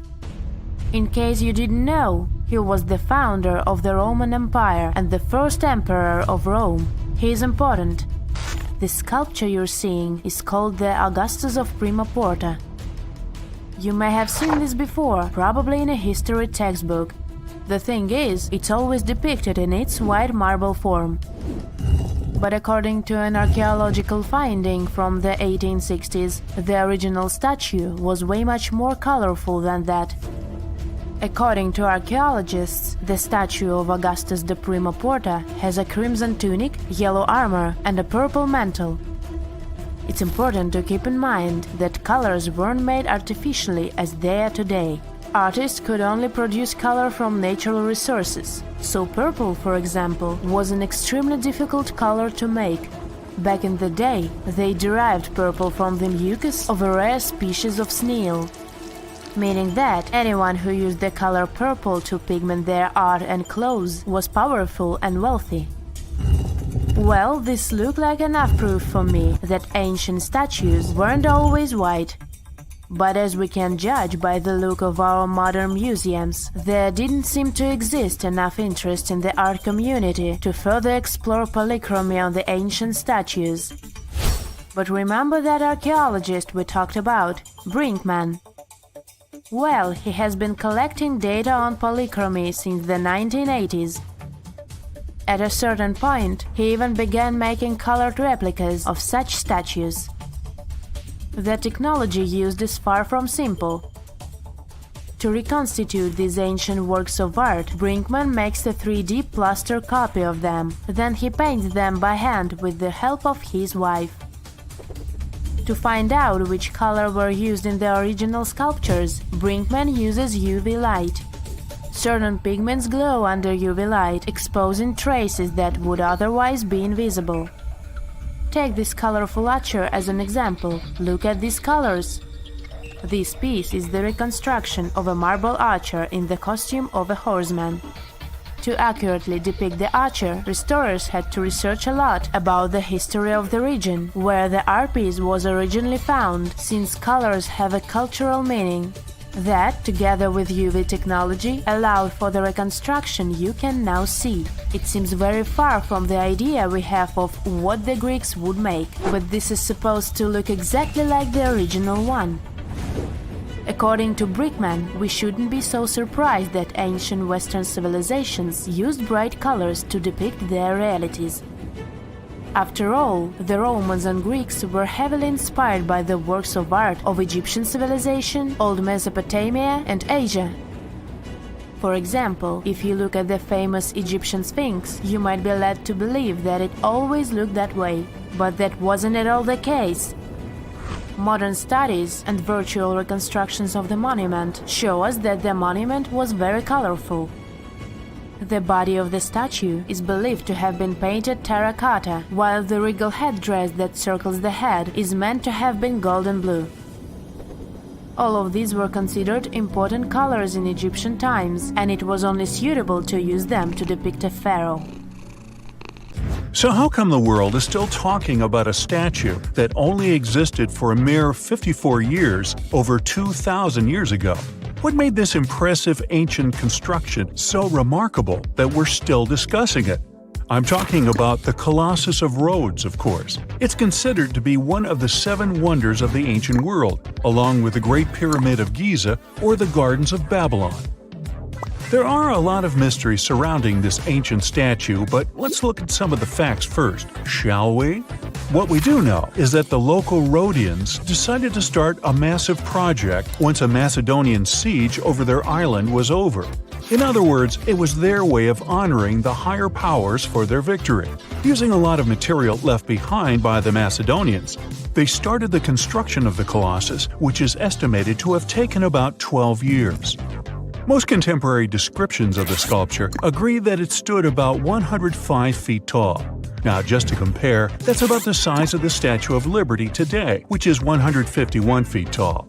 It may not seem like a lot. I mean, Lady Liberty is currently ranked as the 52nd tallest statue in the world. The champion here would be the Statue of Unity in India, standing proud at an astonishing 597 feet. But for ancient times, that was quite an accomplishment. But is the similar height the only connection between the Colossus of Rhodes and the Statue of Liberty?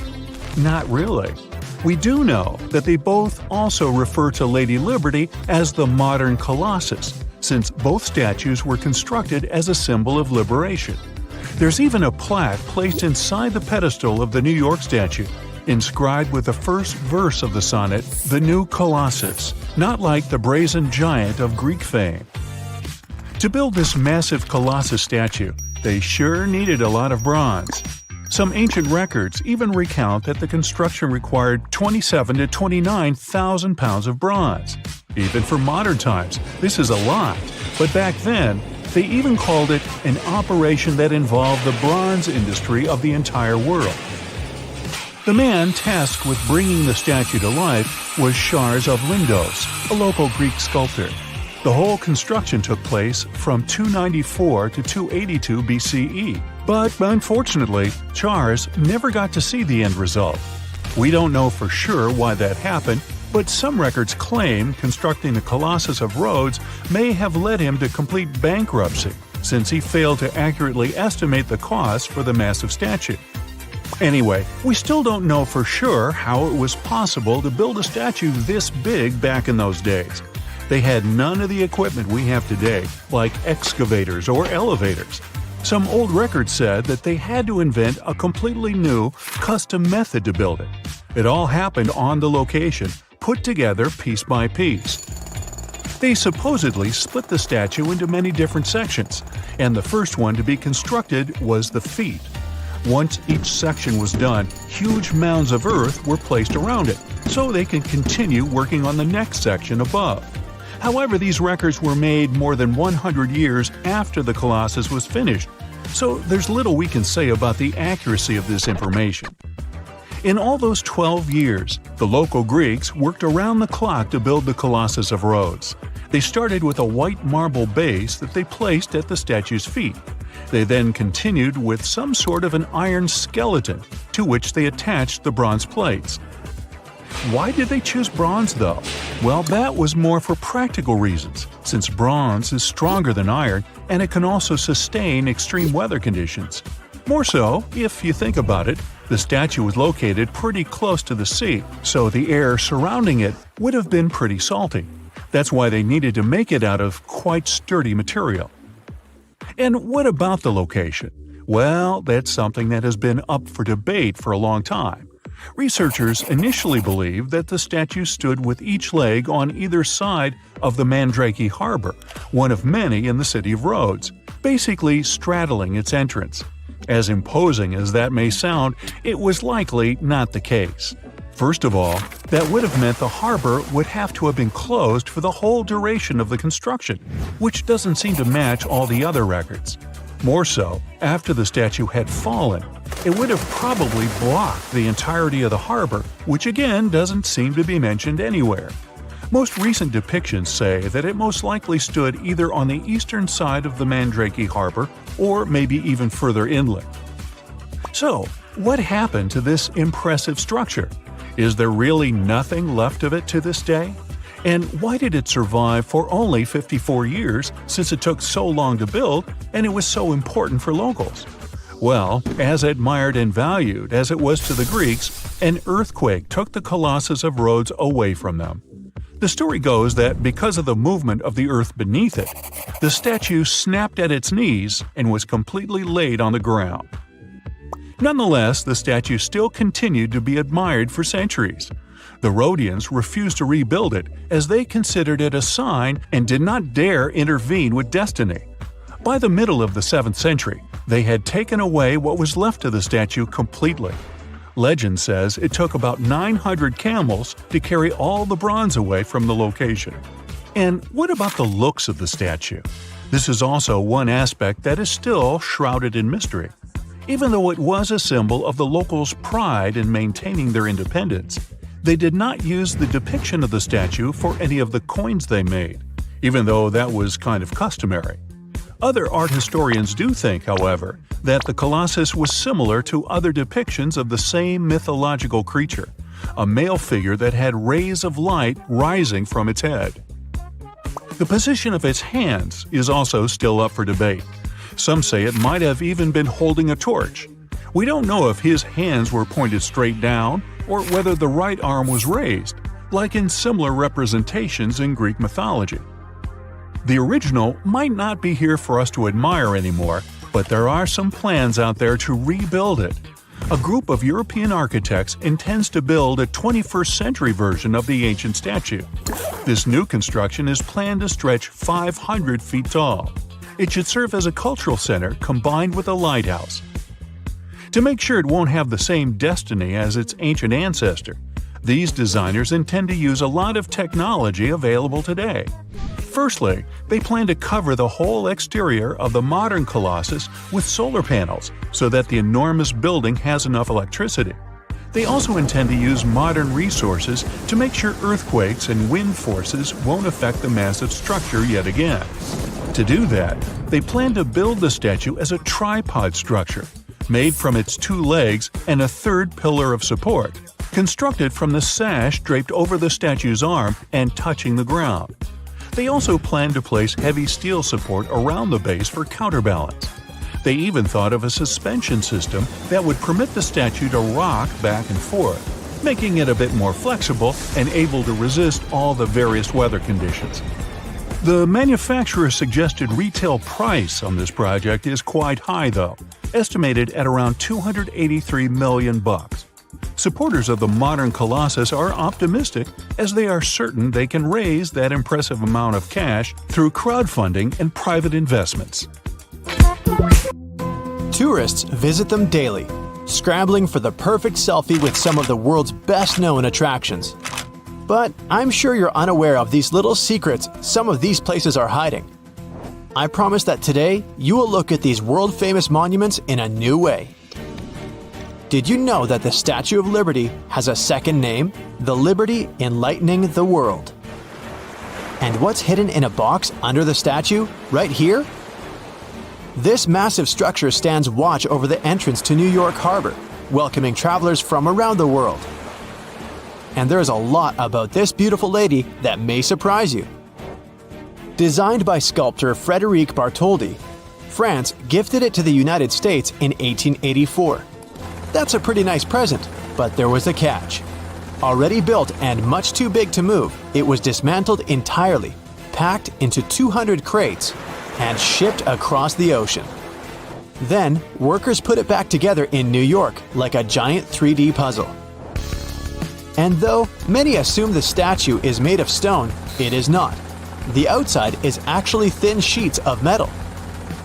Originally, Bartholdi wanted these sheets to be made of pure gold, creating a truly impressive sight. But at 305 feet tall, the expense was too great. He opted for copper, a cheaper material instead. The one drawback: copper turns green over time. When the metal comes in contact with oxygen, it results in a chemical reaction called oxidation. The Statue of Liberty was originally the color of a shiny new penny. Not as impressive as gold, but pretty spectacular. For 25 years, it changed to a darker brown, then slowly faded to the light green it is today. Because the statue is hollow, you can actually go inside and walk up to her head. I hope you've been working out though. You have to climb 354 stairs to make it to the crown. Though initially open to visitors, the torch is now out of bounds. It was damaged in 1916 and has remained closed ever since. Maybe avoid visiting when the weather is bad. In heavy winds, the Statue of Liberty sways up to 3 inches, while the torch can move as much as 5 inches. I would turn as green as the statue itself. Oh, and it's hit by nearly 600 bolts of lightning every year. Shocking, I know. There's also a secret box tucked away beneath the statue. It contains a copy of the US Constitution, 20 bronze medals, and a portrait of the statue's designer. Another well-known monument takes us over the Atlantic Ocean to Paris, France. It's the Eiffel Tower. And though appreciated now, did you know it was once so disliked it almost never got built? Or that the engineer added a special floor just for himself when the tower went up? Engineer Gustave Eiffel built it for the 1889 World's Fair. At 1,083 feet tall, it's the same height as an 81-story building. Once finished, it was the tallest human-made structure in the world and remained the tallest for 41 years until the construction of the Chrysler Building in New York City. Before being built, the public received a sneak peek of the designs. People were not impressed. They called it everything from a truly tragic street lamp to a belfry skeleton, and residents, along with the Champ de Mars where the tower was going to be built, actually went to court to block its construction. But authorities sided with Eiffel, and the tower was finally built. Gustave asked the designer of the tower, Maurice Koechlin, to include an apartment at the very top for his private use.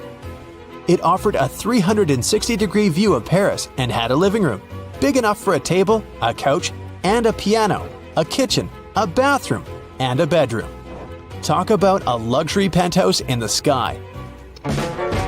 Let's take a quick hop over to London next to check out the Big Ben.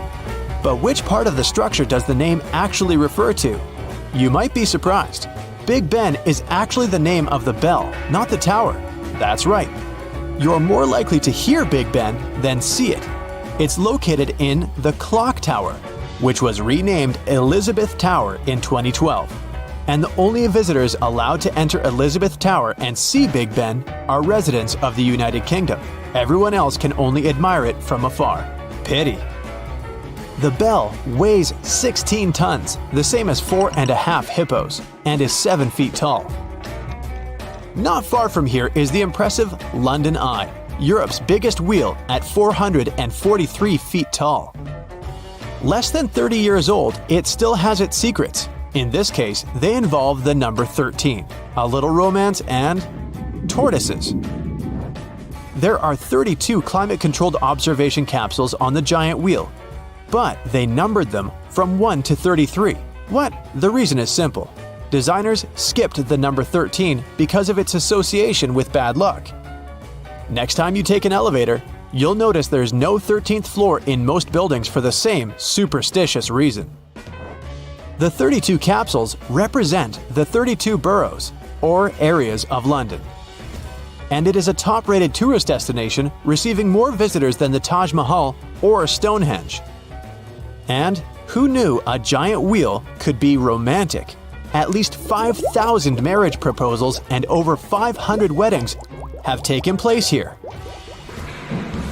Not a fan of scary rides? You got nothing to worry about. The London Eye moves at a very slow 10 inches per second, which is twice as fast as a tortoise moving at top speed. The ride doesn't even stop to let people on and off. Back to the United States for this next famous monument, the Hollywood sign. Did you know that it used to be bigger?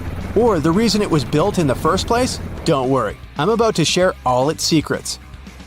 Developers S. H. Woodruff and Tracy E. Schultz built the original sign in 1923, creating it to advertise real estate.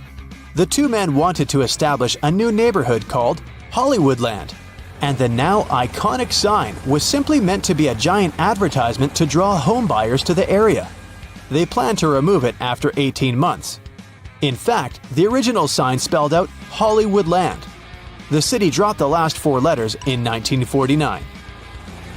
And now, you can only appreciate it from a distance. Tourists are not allowed anywhere near the actual sign. Standing in your way, razor wire, motion sensors, infrared technology, and alarms. There are even helicopter patrols. Yikes! Let's head north to Canada next, to the city of Toronto. When you search along its skyline, you'll see its most famous landmark, the impressive CN Tower. At 1,815 feet tall, it's pretty hard to miss.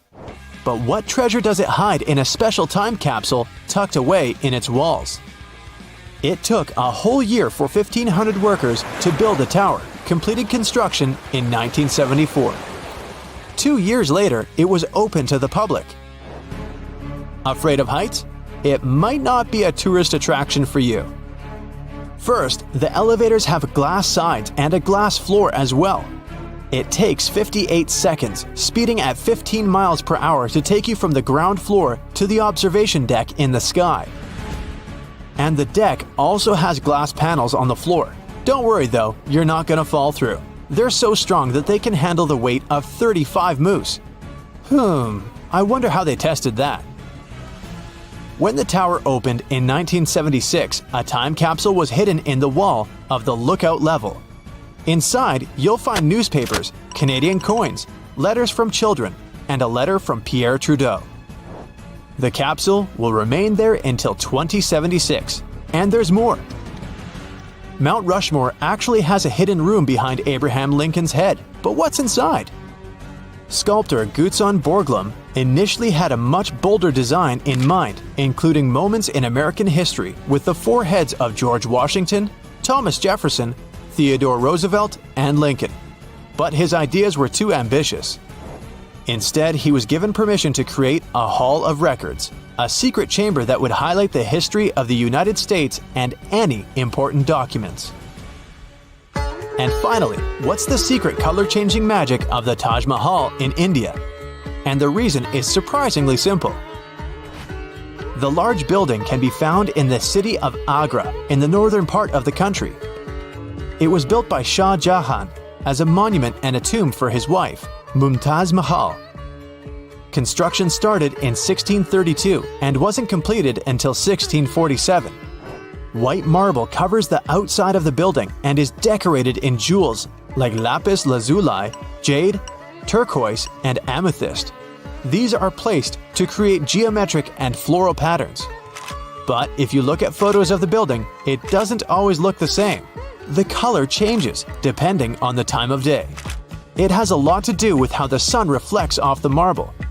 It may seem pinker at dawn, pure white at noon, and an orange bronze at sunset. Some evenings it may even look translucent blue. A second building was planned, designed by the Shah himself. It was a dark reflection of the original. Instead of white, the plan called for black marble. They never completed it. It's incredible how even more impressive these already cool monuments seem when you know a few of their secrets. The Statue of Liberty wasn't always the iconic green color that we know today. The statue originally consisted of copper skin over the iron framework, making Lady Liberty appear a bright bronze color. Over the years, the copper began to oxidize, forming a protective layer called patina and creating a bright green hue. It took 30 years for Lady Liberty to turn fully green. If the statue's sculptor Bartholdi had it his way, Lady Liberty would never have been green, or even copper for that matter. The architect originally intended for the statue to be a lighthouse. In order for the lighthouse to be visible at night, Bartholdi planned to wrap the entire sculpture in gold leaf so that it would glow under the moonlight. This idea was rejected because it would have been far too expensive. New York isn't the only city to have its own Lady Liberty. You can find a much smaller version of the sculpture within the entrance hall to this famous museum in Paris. This mini Lady Liberty was crafted by Bartholdi shortly after the original statue was erected for the 1900 Paris Exposition, a world fair held in France to celebrate the achievements of the previous century. There's gold in the metal the torch is made of, but if you look closely at it, you can see that it's not the original torch that was brought here from France. About 100 years after the statue was installed, in 1986, frequent rains and leaking water damaged the torch, and it had to be replaced. At first, the old torch was displayed as a museum piece just inside the pedestal at the entrance. But recently, a new museum was built on the island, and the torch was moved there. Some rumors about the statue say that Thomas Edison once wanted to make it speak. He wanted to put a huge phonograph in it, the sound of which could have been heard even in Manhattan. Good thing this never became reality. It would have been unbearably noisy on the island, and it would have sounded creepy. Lady Liberty arrived from France on June 17, 1885, in over 300 copper pieces in 214 crates on the French ship Isère. It got into a terrible storm and nearly sank. The statue could have been moved to Baltimore, Boston, San Francisco, or Philadelphia. When New York didn't have enough money to pay for the pedestal, these cities were willing to pay for the whole construction on condition of its relocation. In 1983, David Copperfield made the statue disappear in front of a crowd. They were sitting on a platform, and the illusionist opened the curtain and showed them a big empty nothing in Lady Liberty's place. In reality, the platform was slowly moving until it reached an angle from which the statue couldn't be seen behind one of the towers on the platform. It's believed that Charlotte, the mother of Frederick Bartholdi, who was the statue's sculptor, became the model for its face. In 1876, one French senator met her at the opera. He was shocked to see a live version of the statue. Some people think that Lady Liberty has a male face. According to them, it doesn't look much like Bartholdi's mother, but is a copy of his brother. Frederick knew his face in every detail because he spent hours watching his brother at the hospital. In the summer, the crown of the statue becomes a temporary home for peregrine falcons. In the winter, owls are often seen there. Many other bird species migrate through Liberty State Park in the spring and fall months, including rare ones. The last official residents of Liberty Island were the family of the superintendent of the Statue of Liberty. They had free housing at Liberty Island until their home was damaged in a 2012 hurricane. At 305 feet tall, when the Statue of Liberty was first built, it was the tallest iron structure in the world. Of course, that has now been far surpassed. The tallest building in the world, Dubai's Burj Khalifa, has a staggering height of over 2,700 feet. That's almost 9 times taller than the Statue of Liberty. The famous sculpture is weatherproof. Lady Liberty is struck by around 600 bolts of lightning every year since she was built. Some photographers have been lucky enough to catch these moments. She's also survived hurricanes, ocean changes, and countless storms. The Statue of Liberty was designed to sway in the wind. During heavy winds, Lady Liberty can sway up to 3 inches in any direction, and its torch can sway 5. The weight of the statue can be compared to the weight of an empty Boeing 737. But this is only the outer skin of Lady Liberty. The metal construction inside, that is, stairs, pylons, and supports, weigh another 125 tons. It's like a small train locomotive. And the concrete base underneath weighs an impressive 27,000 tons. That's like a fleet of 11,000 heavy SUVs, or 180 of the largest blue whales. It took the workers 4 months to fully assemble the statue on the finished pedestal. The statue is connected to the pedestal, so it can't be lifted separately. And the entire metal structure inside can be seen through the glass ceiling of the pedestal. Although interior work was still in progress, you could already see the statue in all its beauty. There's a star-shaped base on the ground. It's the remains of the former Fort Wood on the island. Next comes the granite pedestal, which has its own observation deck, and the statue itself. Visiting Lady Liberty is a good workout. Visitors need to climb 354 steps to reach the crown. Inside the crown, there are 25 windows, providing stunning panoramic views of New York City. It's also much smaller than you thought it would be.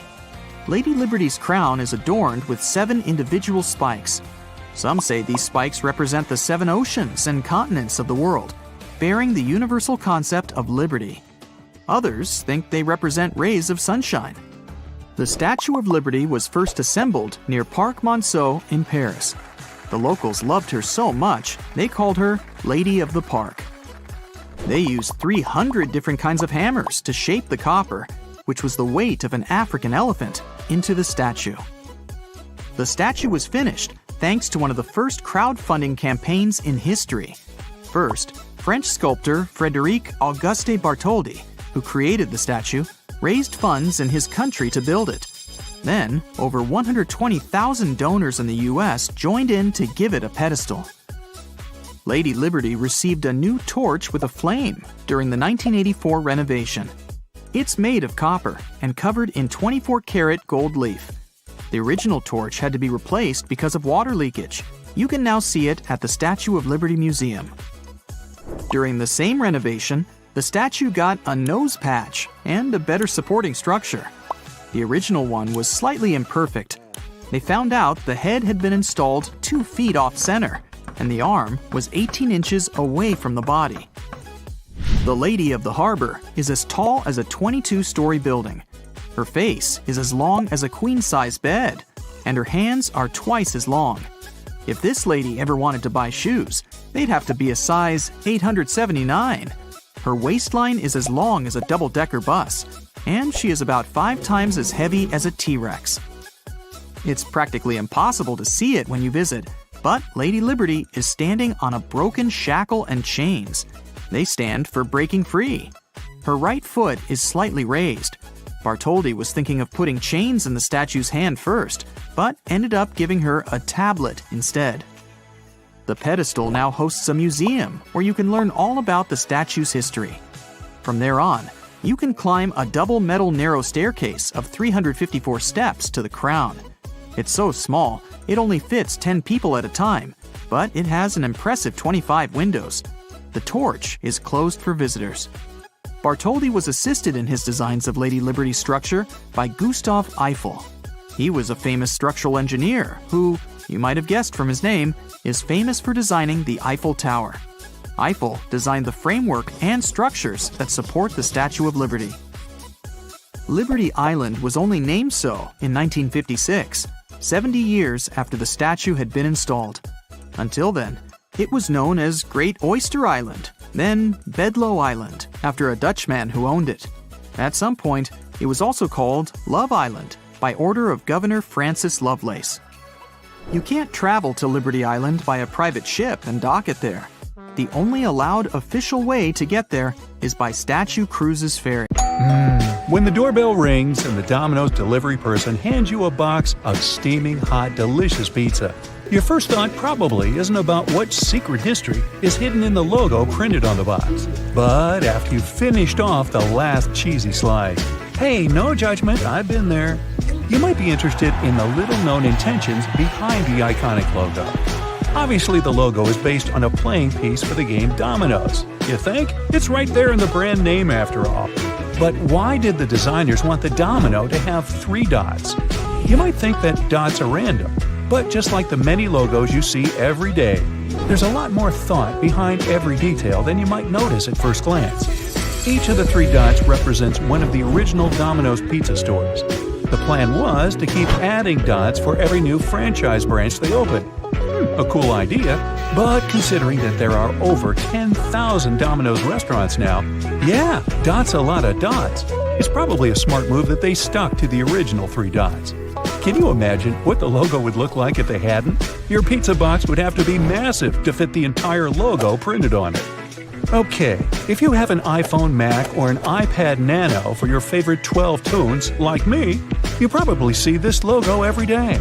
Even if you don't, we're all super familiar with the Apple logo. It's iconic. Literally, that's what designers call symbolic logos like this, rather than typographical, also known as written logos like Coca-Cola. The current Apple logo that we're familiar with isn't the first design the brand had. You've probably never seen the original Apple logo, which is an illustration of Sir Isaac Newton sitting in the shade of an apple tree. This is a reference to the famous story about how he supposedly discovered gravity. It's a far stretch from their ultra-modern current logo. The first unveiling of the apple shape we're familiar with came in 1977, although at that time it was filled with bright, vibrant colored stripes, representing Newton's work with prisms. A few people believe that the byte in the logo could refer to the computing term bytes, but the logo's designer, Rob Janoff, once said that hadn't been the intention. In truth, the byte was added so that the shape would still be recognized as an apple from a distance instead of looking like a cherry. Now, the Amazon logo is pretty self-explanatory, since it was designed to focus on clear typography so that the brand's name can be recognized instantly.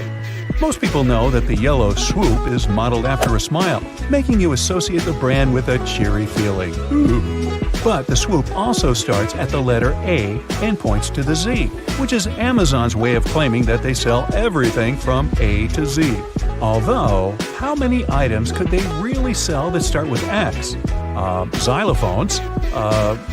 Just mostly xylophones. Now, the Tour de France logo clearly disguises a cyclist within the letters of his name.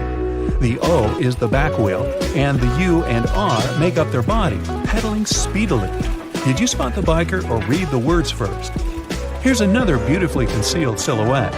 In the London Orchestra logo, the letters form the head and arms of a conductor.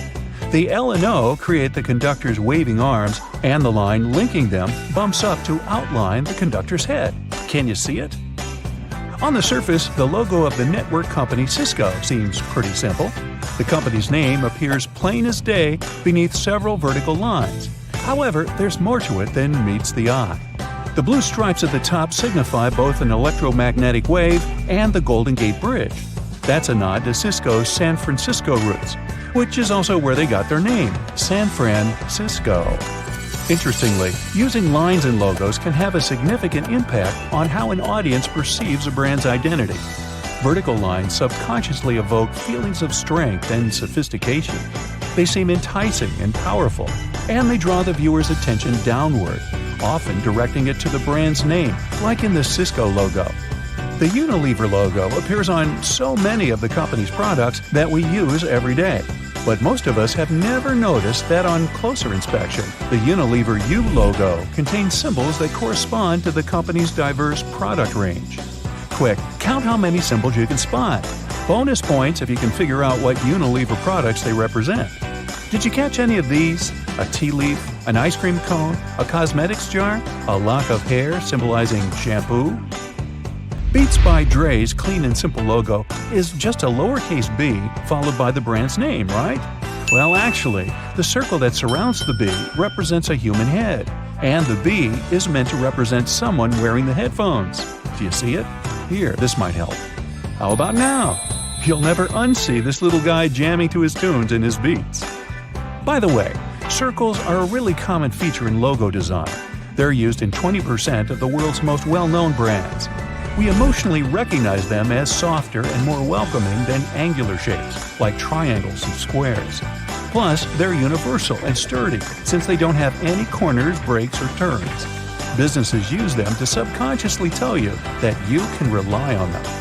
Every detail is sending you a message. Even if you don't spend your free time analyzing famous logos, we all make quick associations with shapes and colors without even thinking about it. A common experiment has been repeated by multiple psychologists on a phenomenon called the Baoba-Kiki effect. Researchers show participants these two shapes and ask which of these shapes is Baoba and which is Kiki. Go ahead and try for yourself. Did your brain assign the names easily? You're not alone. Between 95 and 98% of people select the curvy shape as Baoba and the jagged one as Kiki. This tells us that the human brain attaches abstract meanings to the shapes, sounds, and other parts of design. Some people suggest that the IBM logo is supposed to look like it has been printed by one of the world's earliest computer printers. Those weren't great at laying down a smooth coat of ink. Now, that might be true, but IBM's official story is that the horizontal lines are intended to symbolize the speed and dynamics of their services. Also, one study in 2011 found that when a company's logo looks incomplete like this, people consider the business to be more outside the box and inventive. Read between the lines, right? Well, it's either innovation or your printer's out of ink. Now, if I told you to picture the work of surrealist artist Salvador Dali, you might think of this or this. But were you also picturing Chupa Chups, the lollipop brand? Very few people know that Dali wasn't the kind of guy to turn down a paid gig. And one example of this is the logo for Chupa Chups, which he worked on developing. He was the one who added the whimsical flower pattern, while the text had already been established by the time he got his hands on the logo. He also had the idea to shift the logo from the side to the top of the candy wrapper. This way, the emblem is always intact and visible to the customer. Chupa Chups is also a great example of another design secret that you'll notice everywhere after you learn it. When food companies are picking out their brand colors, they're overwhelmingly likely to reach for a specific power duo, red and yellow. I bet you could think of 3 brands that pair rich cherry red and sunshiny bright yellow right away. But why? Thanks to its long wavelength, red is one of the most visible colors in the spectrum and the first one you'll notice. It's second only to one other color. Yeah, you guessed it, yellow. Both instantly grab people's attention, which is why we use them for important warnings, like stop signs, traffic lights, and drive-through signs. But still, why is it specifically food brands that latch onto these hues? Well, because of how visually stimulating red and yellow are, they're also associated with excitement. They're warm colors, which are known to draw people in and give them energy and excitement. Seeing the color red could affect people's behavior, including making you think that people who are wearing red are more attractive. All of these physiological effects spike your energy levels, which could explain the pang of hunger you get when you see some restaurant logos. That and the good old craving for salty French fries. Hey, where's that drive-thru? The Mozilla Firefox logo is a fox embracing the planet. The original browser's logo was a phoenix bird reborn from its flames, designed in 2002. Back then, the browser was named Mozilla Firebird. 2 years later, they changed the name to Firefox. It's the English nickname for the red panda. It's a rare and protected animal from Asia. There's a bear standing on its hind legs hidden within the famous Toblerone logo. The mountain-shaped chocolate bar was created in Bern, the Swiss capital, by Emil Baumann and Theodor Tobler. It's nicknamed the City of Bears and has a bear featured on its coat of arms. That's why this animal is featured in the image of the Matterhorn mountain that inspired the logo. The image of a happy girl in Wendy's logo was inspired by the daughter of the fast food chain's creator, Dave Thomas. Wendy is her nickname. If you look closer, you'll notice her collar spells out the word Mom. Whether intentional or not, it became something to mean a homely feel the restaurant gives its guests. 9:41, set as the time in iPhone's ads, isn't a random choice of numbers. In 2007, Steve Jobs first introduced the iPhone to the public after a 41-minute presentation at exactly 9:41 a.m. The first Apple logo was designed in 1976 and featured Sir Isaac Newton sitting under a tree, with an apple about to fall on his head. It seemed too complex and unclear to many, so Steve Jobs wanted it replaced. The designer of the new logo, Rob Yanoff, made it an apple we all know today. He was most likely inspired by the original logo, but wanted to make it more simple. He added the bite so that no one would confuse it with a cherry, a peach, or any other round fruit with a stem. Without realizing it, he added a fun pun to the logo. Bite seems very much like the computer term. Toyota's logo symbolizes the merge of the hearts of customers and the company. 2 overlapping ovals stand for T for Toyota and the steering wheel. The outer oval is for the world-embracing Toyota. The background space represents the infinite values of the company.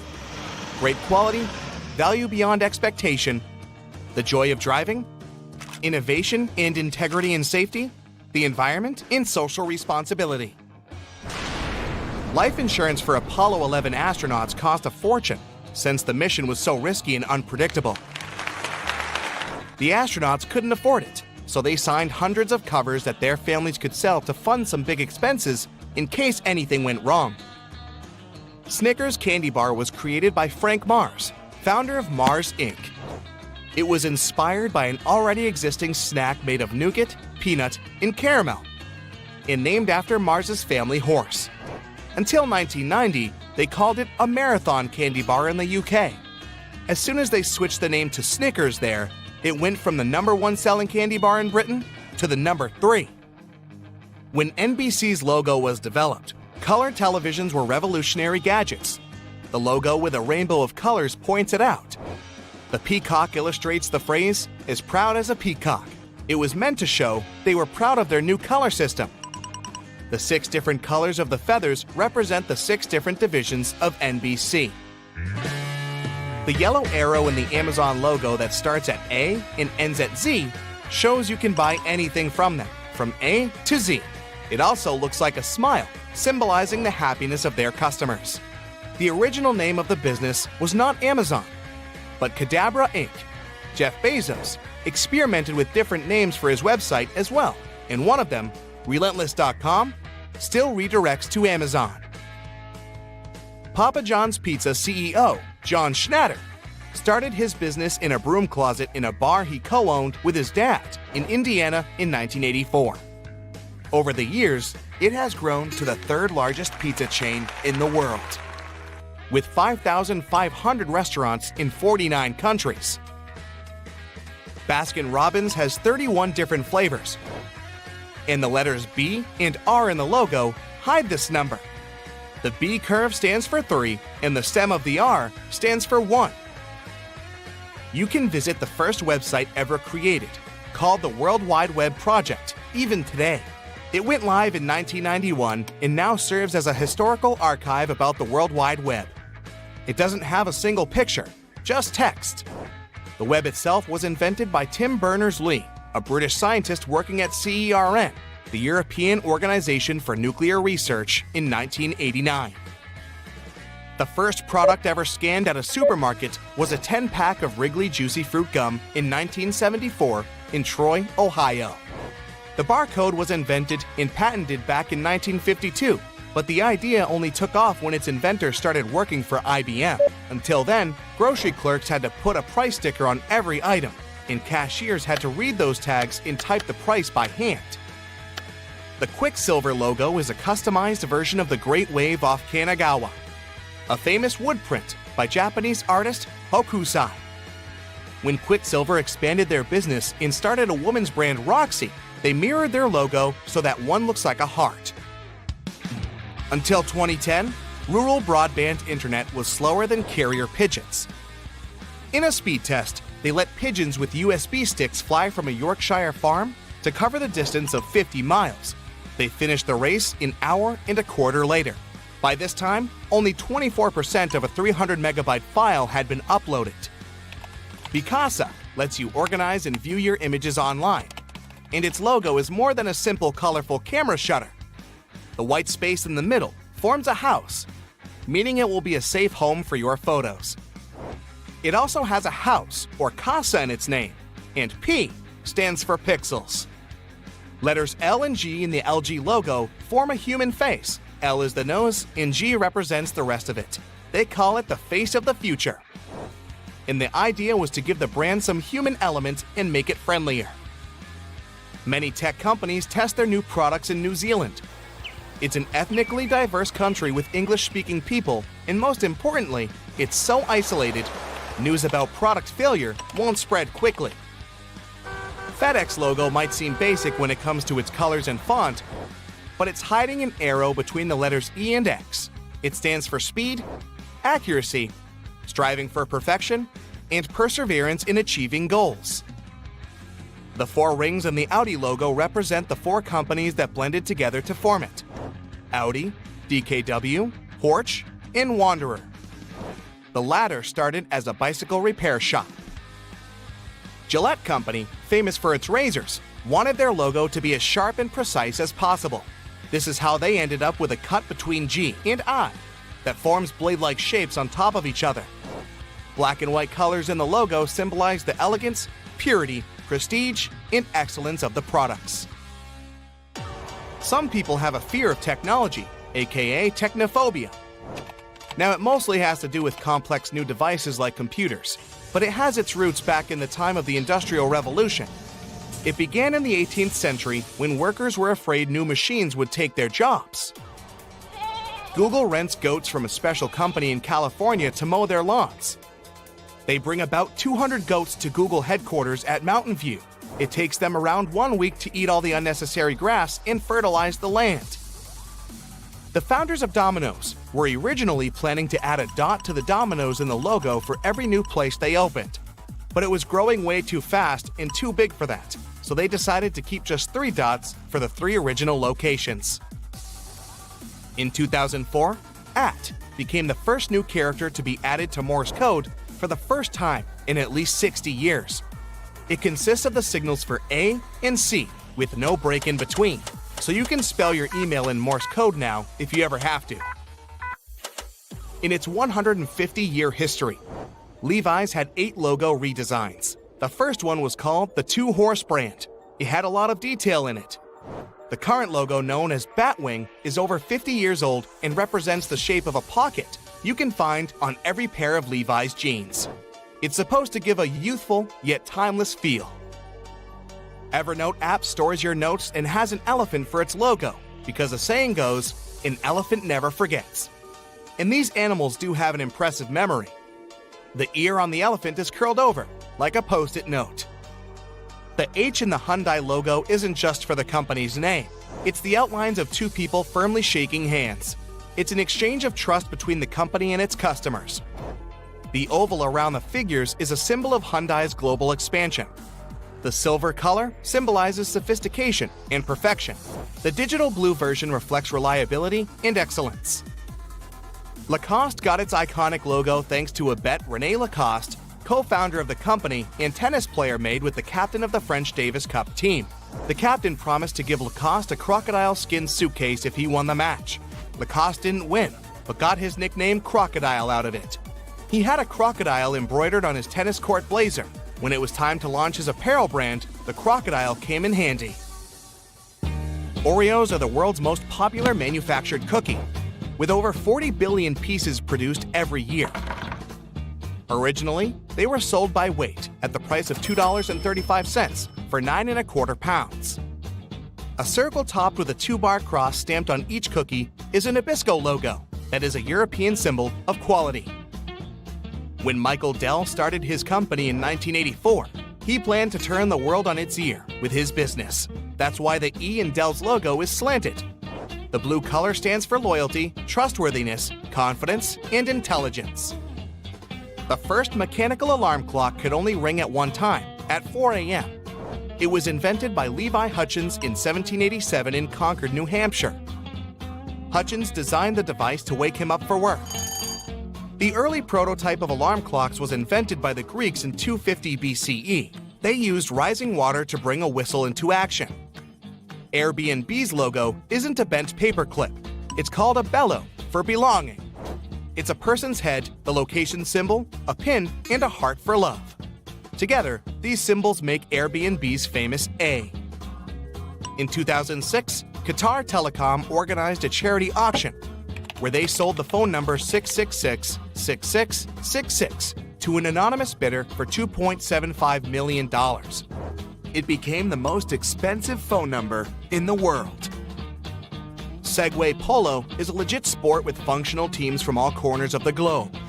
It doesn't require a particular fitness level, has no age restrictions, and is gaining popularity. There are 4 8-minute sections of the game, and the goal is to knock the ball into the goal using a special hammer. If you take a closer look at the Tour de France logo, you'll notice a cyclist hiding in the O, U, and R. The second hidden message here is the yellow circle, representing the stages of the race that only occur during the daytime. Phantom vibration syndrome is how you call that feeling when you think your phone is vibrating, but it isn't. If you often experience that, it might be a sign you're over-involved with your phone. Sony Vaio logo symbolizes the integration of analog and digital technologies in its products. The letters V and A look like an analog wave. The letters I and O are there to resemble the numbers 1 and 0 for a digital signal or binary code. The original Xbox had edited sound bites from actual transmissions from the Apollo space missions. If you left it on the home screen, you'd eventually hear fragments of real chatter from the mission. Pinterest lets you pin stuff you find interesting to your online boards. Its logo shows exactly that. It's a pin design hidden in the letter P. Pin-shaped Ps are an important part of Pinterest branding, to get people to pin more things by mimicking the action of pushing a pin into a board. Pepsi spent around $1 million to design its logo with many secret meanings. It hints at Feng Shui, the Renaissance, the Earth's magnetic field, the theory of relativity, Mona Lisa, and the Parthenon. Among other things, it is supposed to serve as the key to the universe. Nintendo was founded back in 1889, long before computers, as a playing card company. They still produce those in Japan and even organize a bridge tournament called the Nintendo Cup.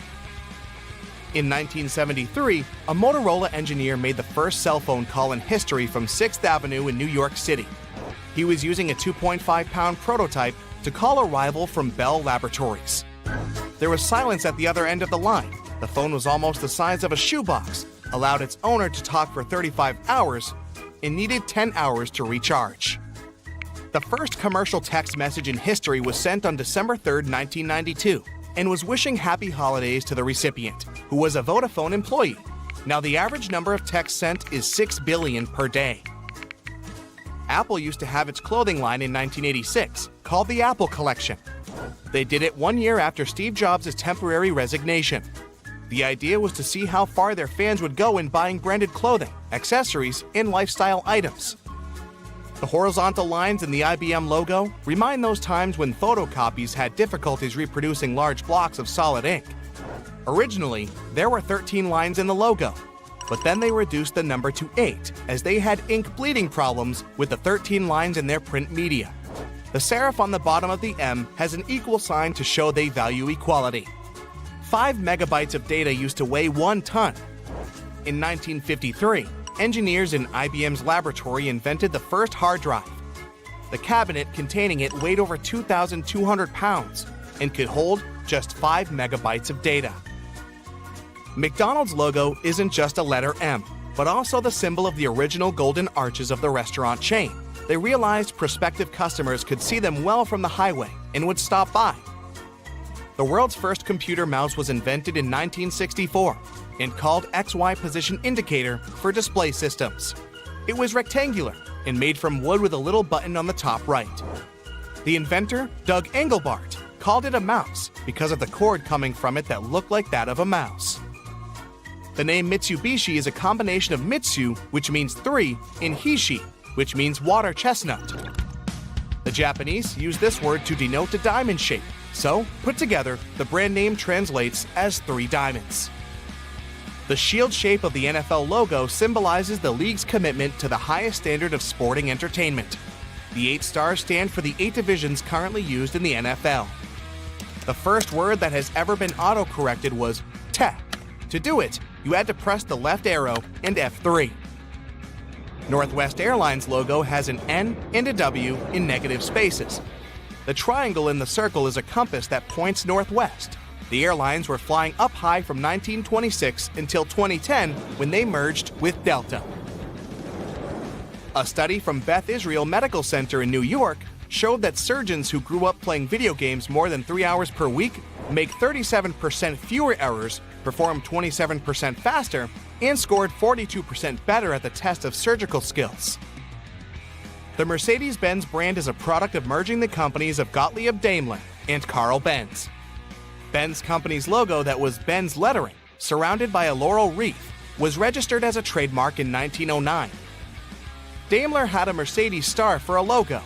When the companies merged in 1925, they got a new shared logo of Daimler's Mercedes star in Benz's laurel wreath. The star has 3 points that represent land, sea, and air. These are the 3 environments the company originally planned to dominate. Carrefour translates into English as crossroads and has a logical logo of 2 stylized arrows, symbolizing the different directions you can take. The logo is in the French national colors of red, blue, and white. In the white space between the arrows forms the letter C.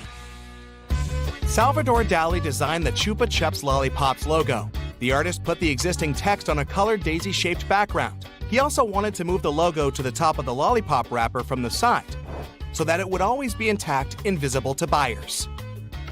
The first ever computer virus was developed in 1971. It was named the Creeper Program and designed as a security test to see how it would spread between computers. Samsung was founded as a grocery store on March 1, 1938, which makes it 38 years and 1 month older than Apple, founded on April 1, 1976. The first phone was released to the public back in 1874. It took 3 years for it to be in the homes of around 50,000 people, and another 75 years to get to the 50 million people point. It only took the radio 38 years to get to the same number, and television made it in just 13 years. The Google logo seems pretty basic when it comes to colors. There's primary red, yellow, and blue. But they also added green that interrupts the primary color scheme. It's supposed to show that Google is an innovator that doesn't do what's expected of it and is unique from other companies. Shell Oil Giant has been around since 1904, and its yellow-red logo has changed a lot over the years. The original one was a more realistic picture of a pecten shell. The current logo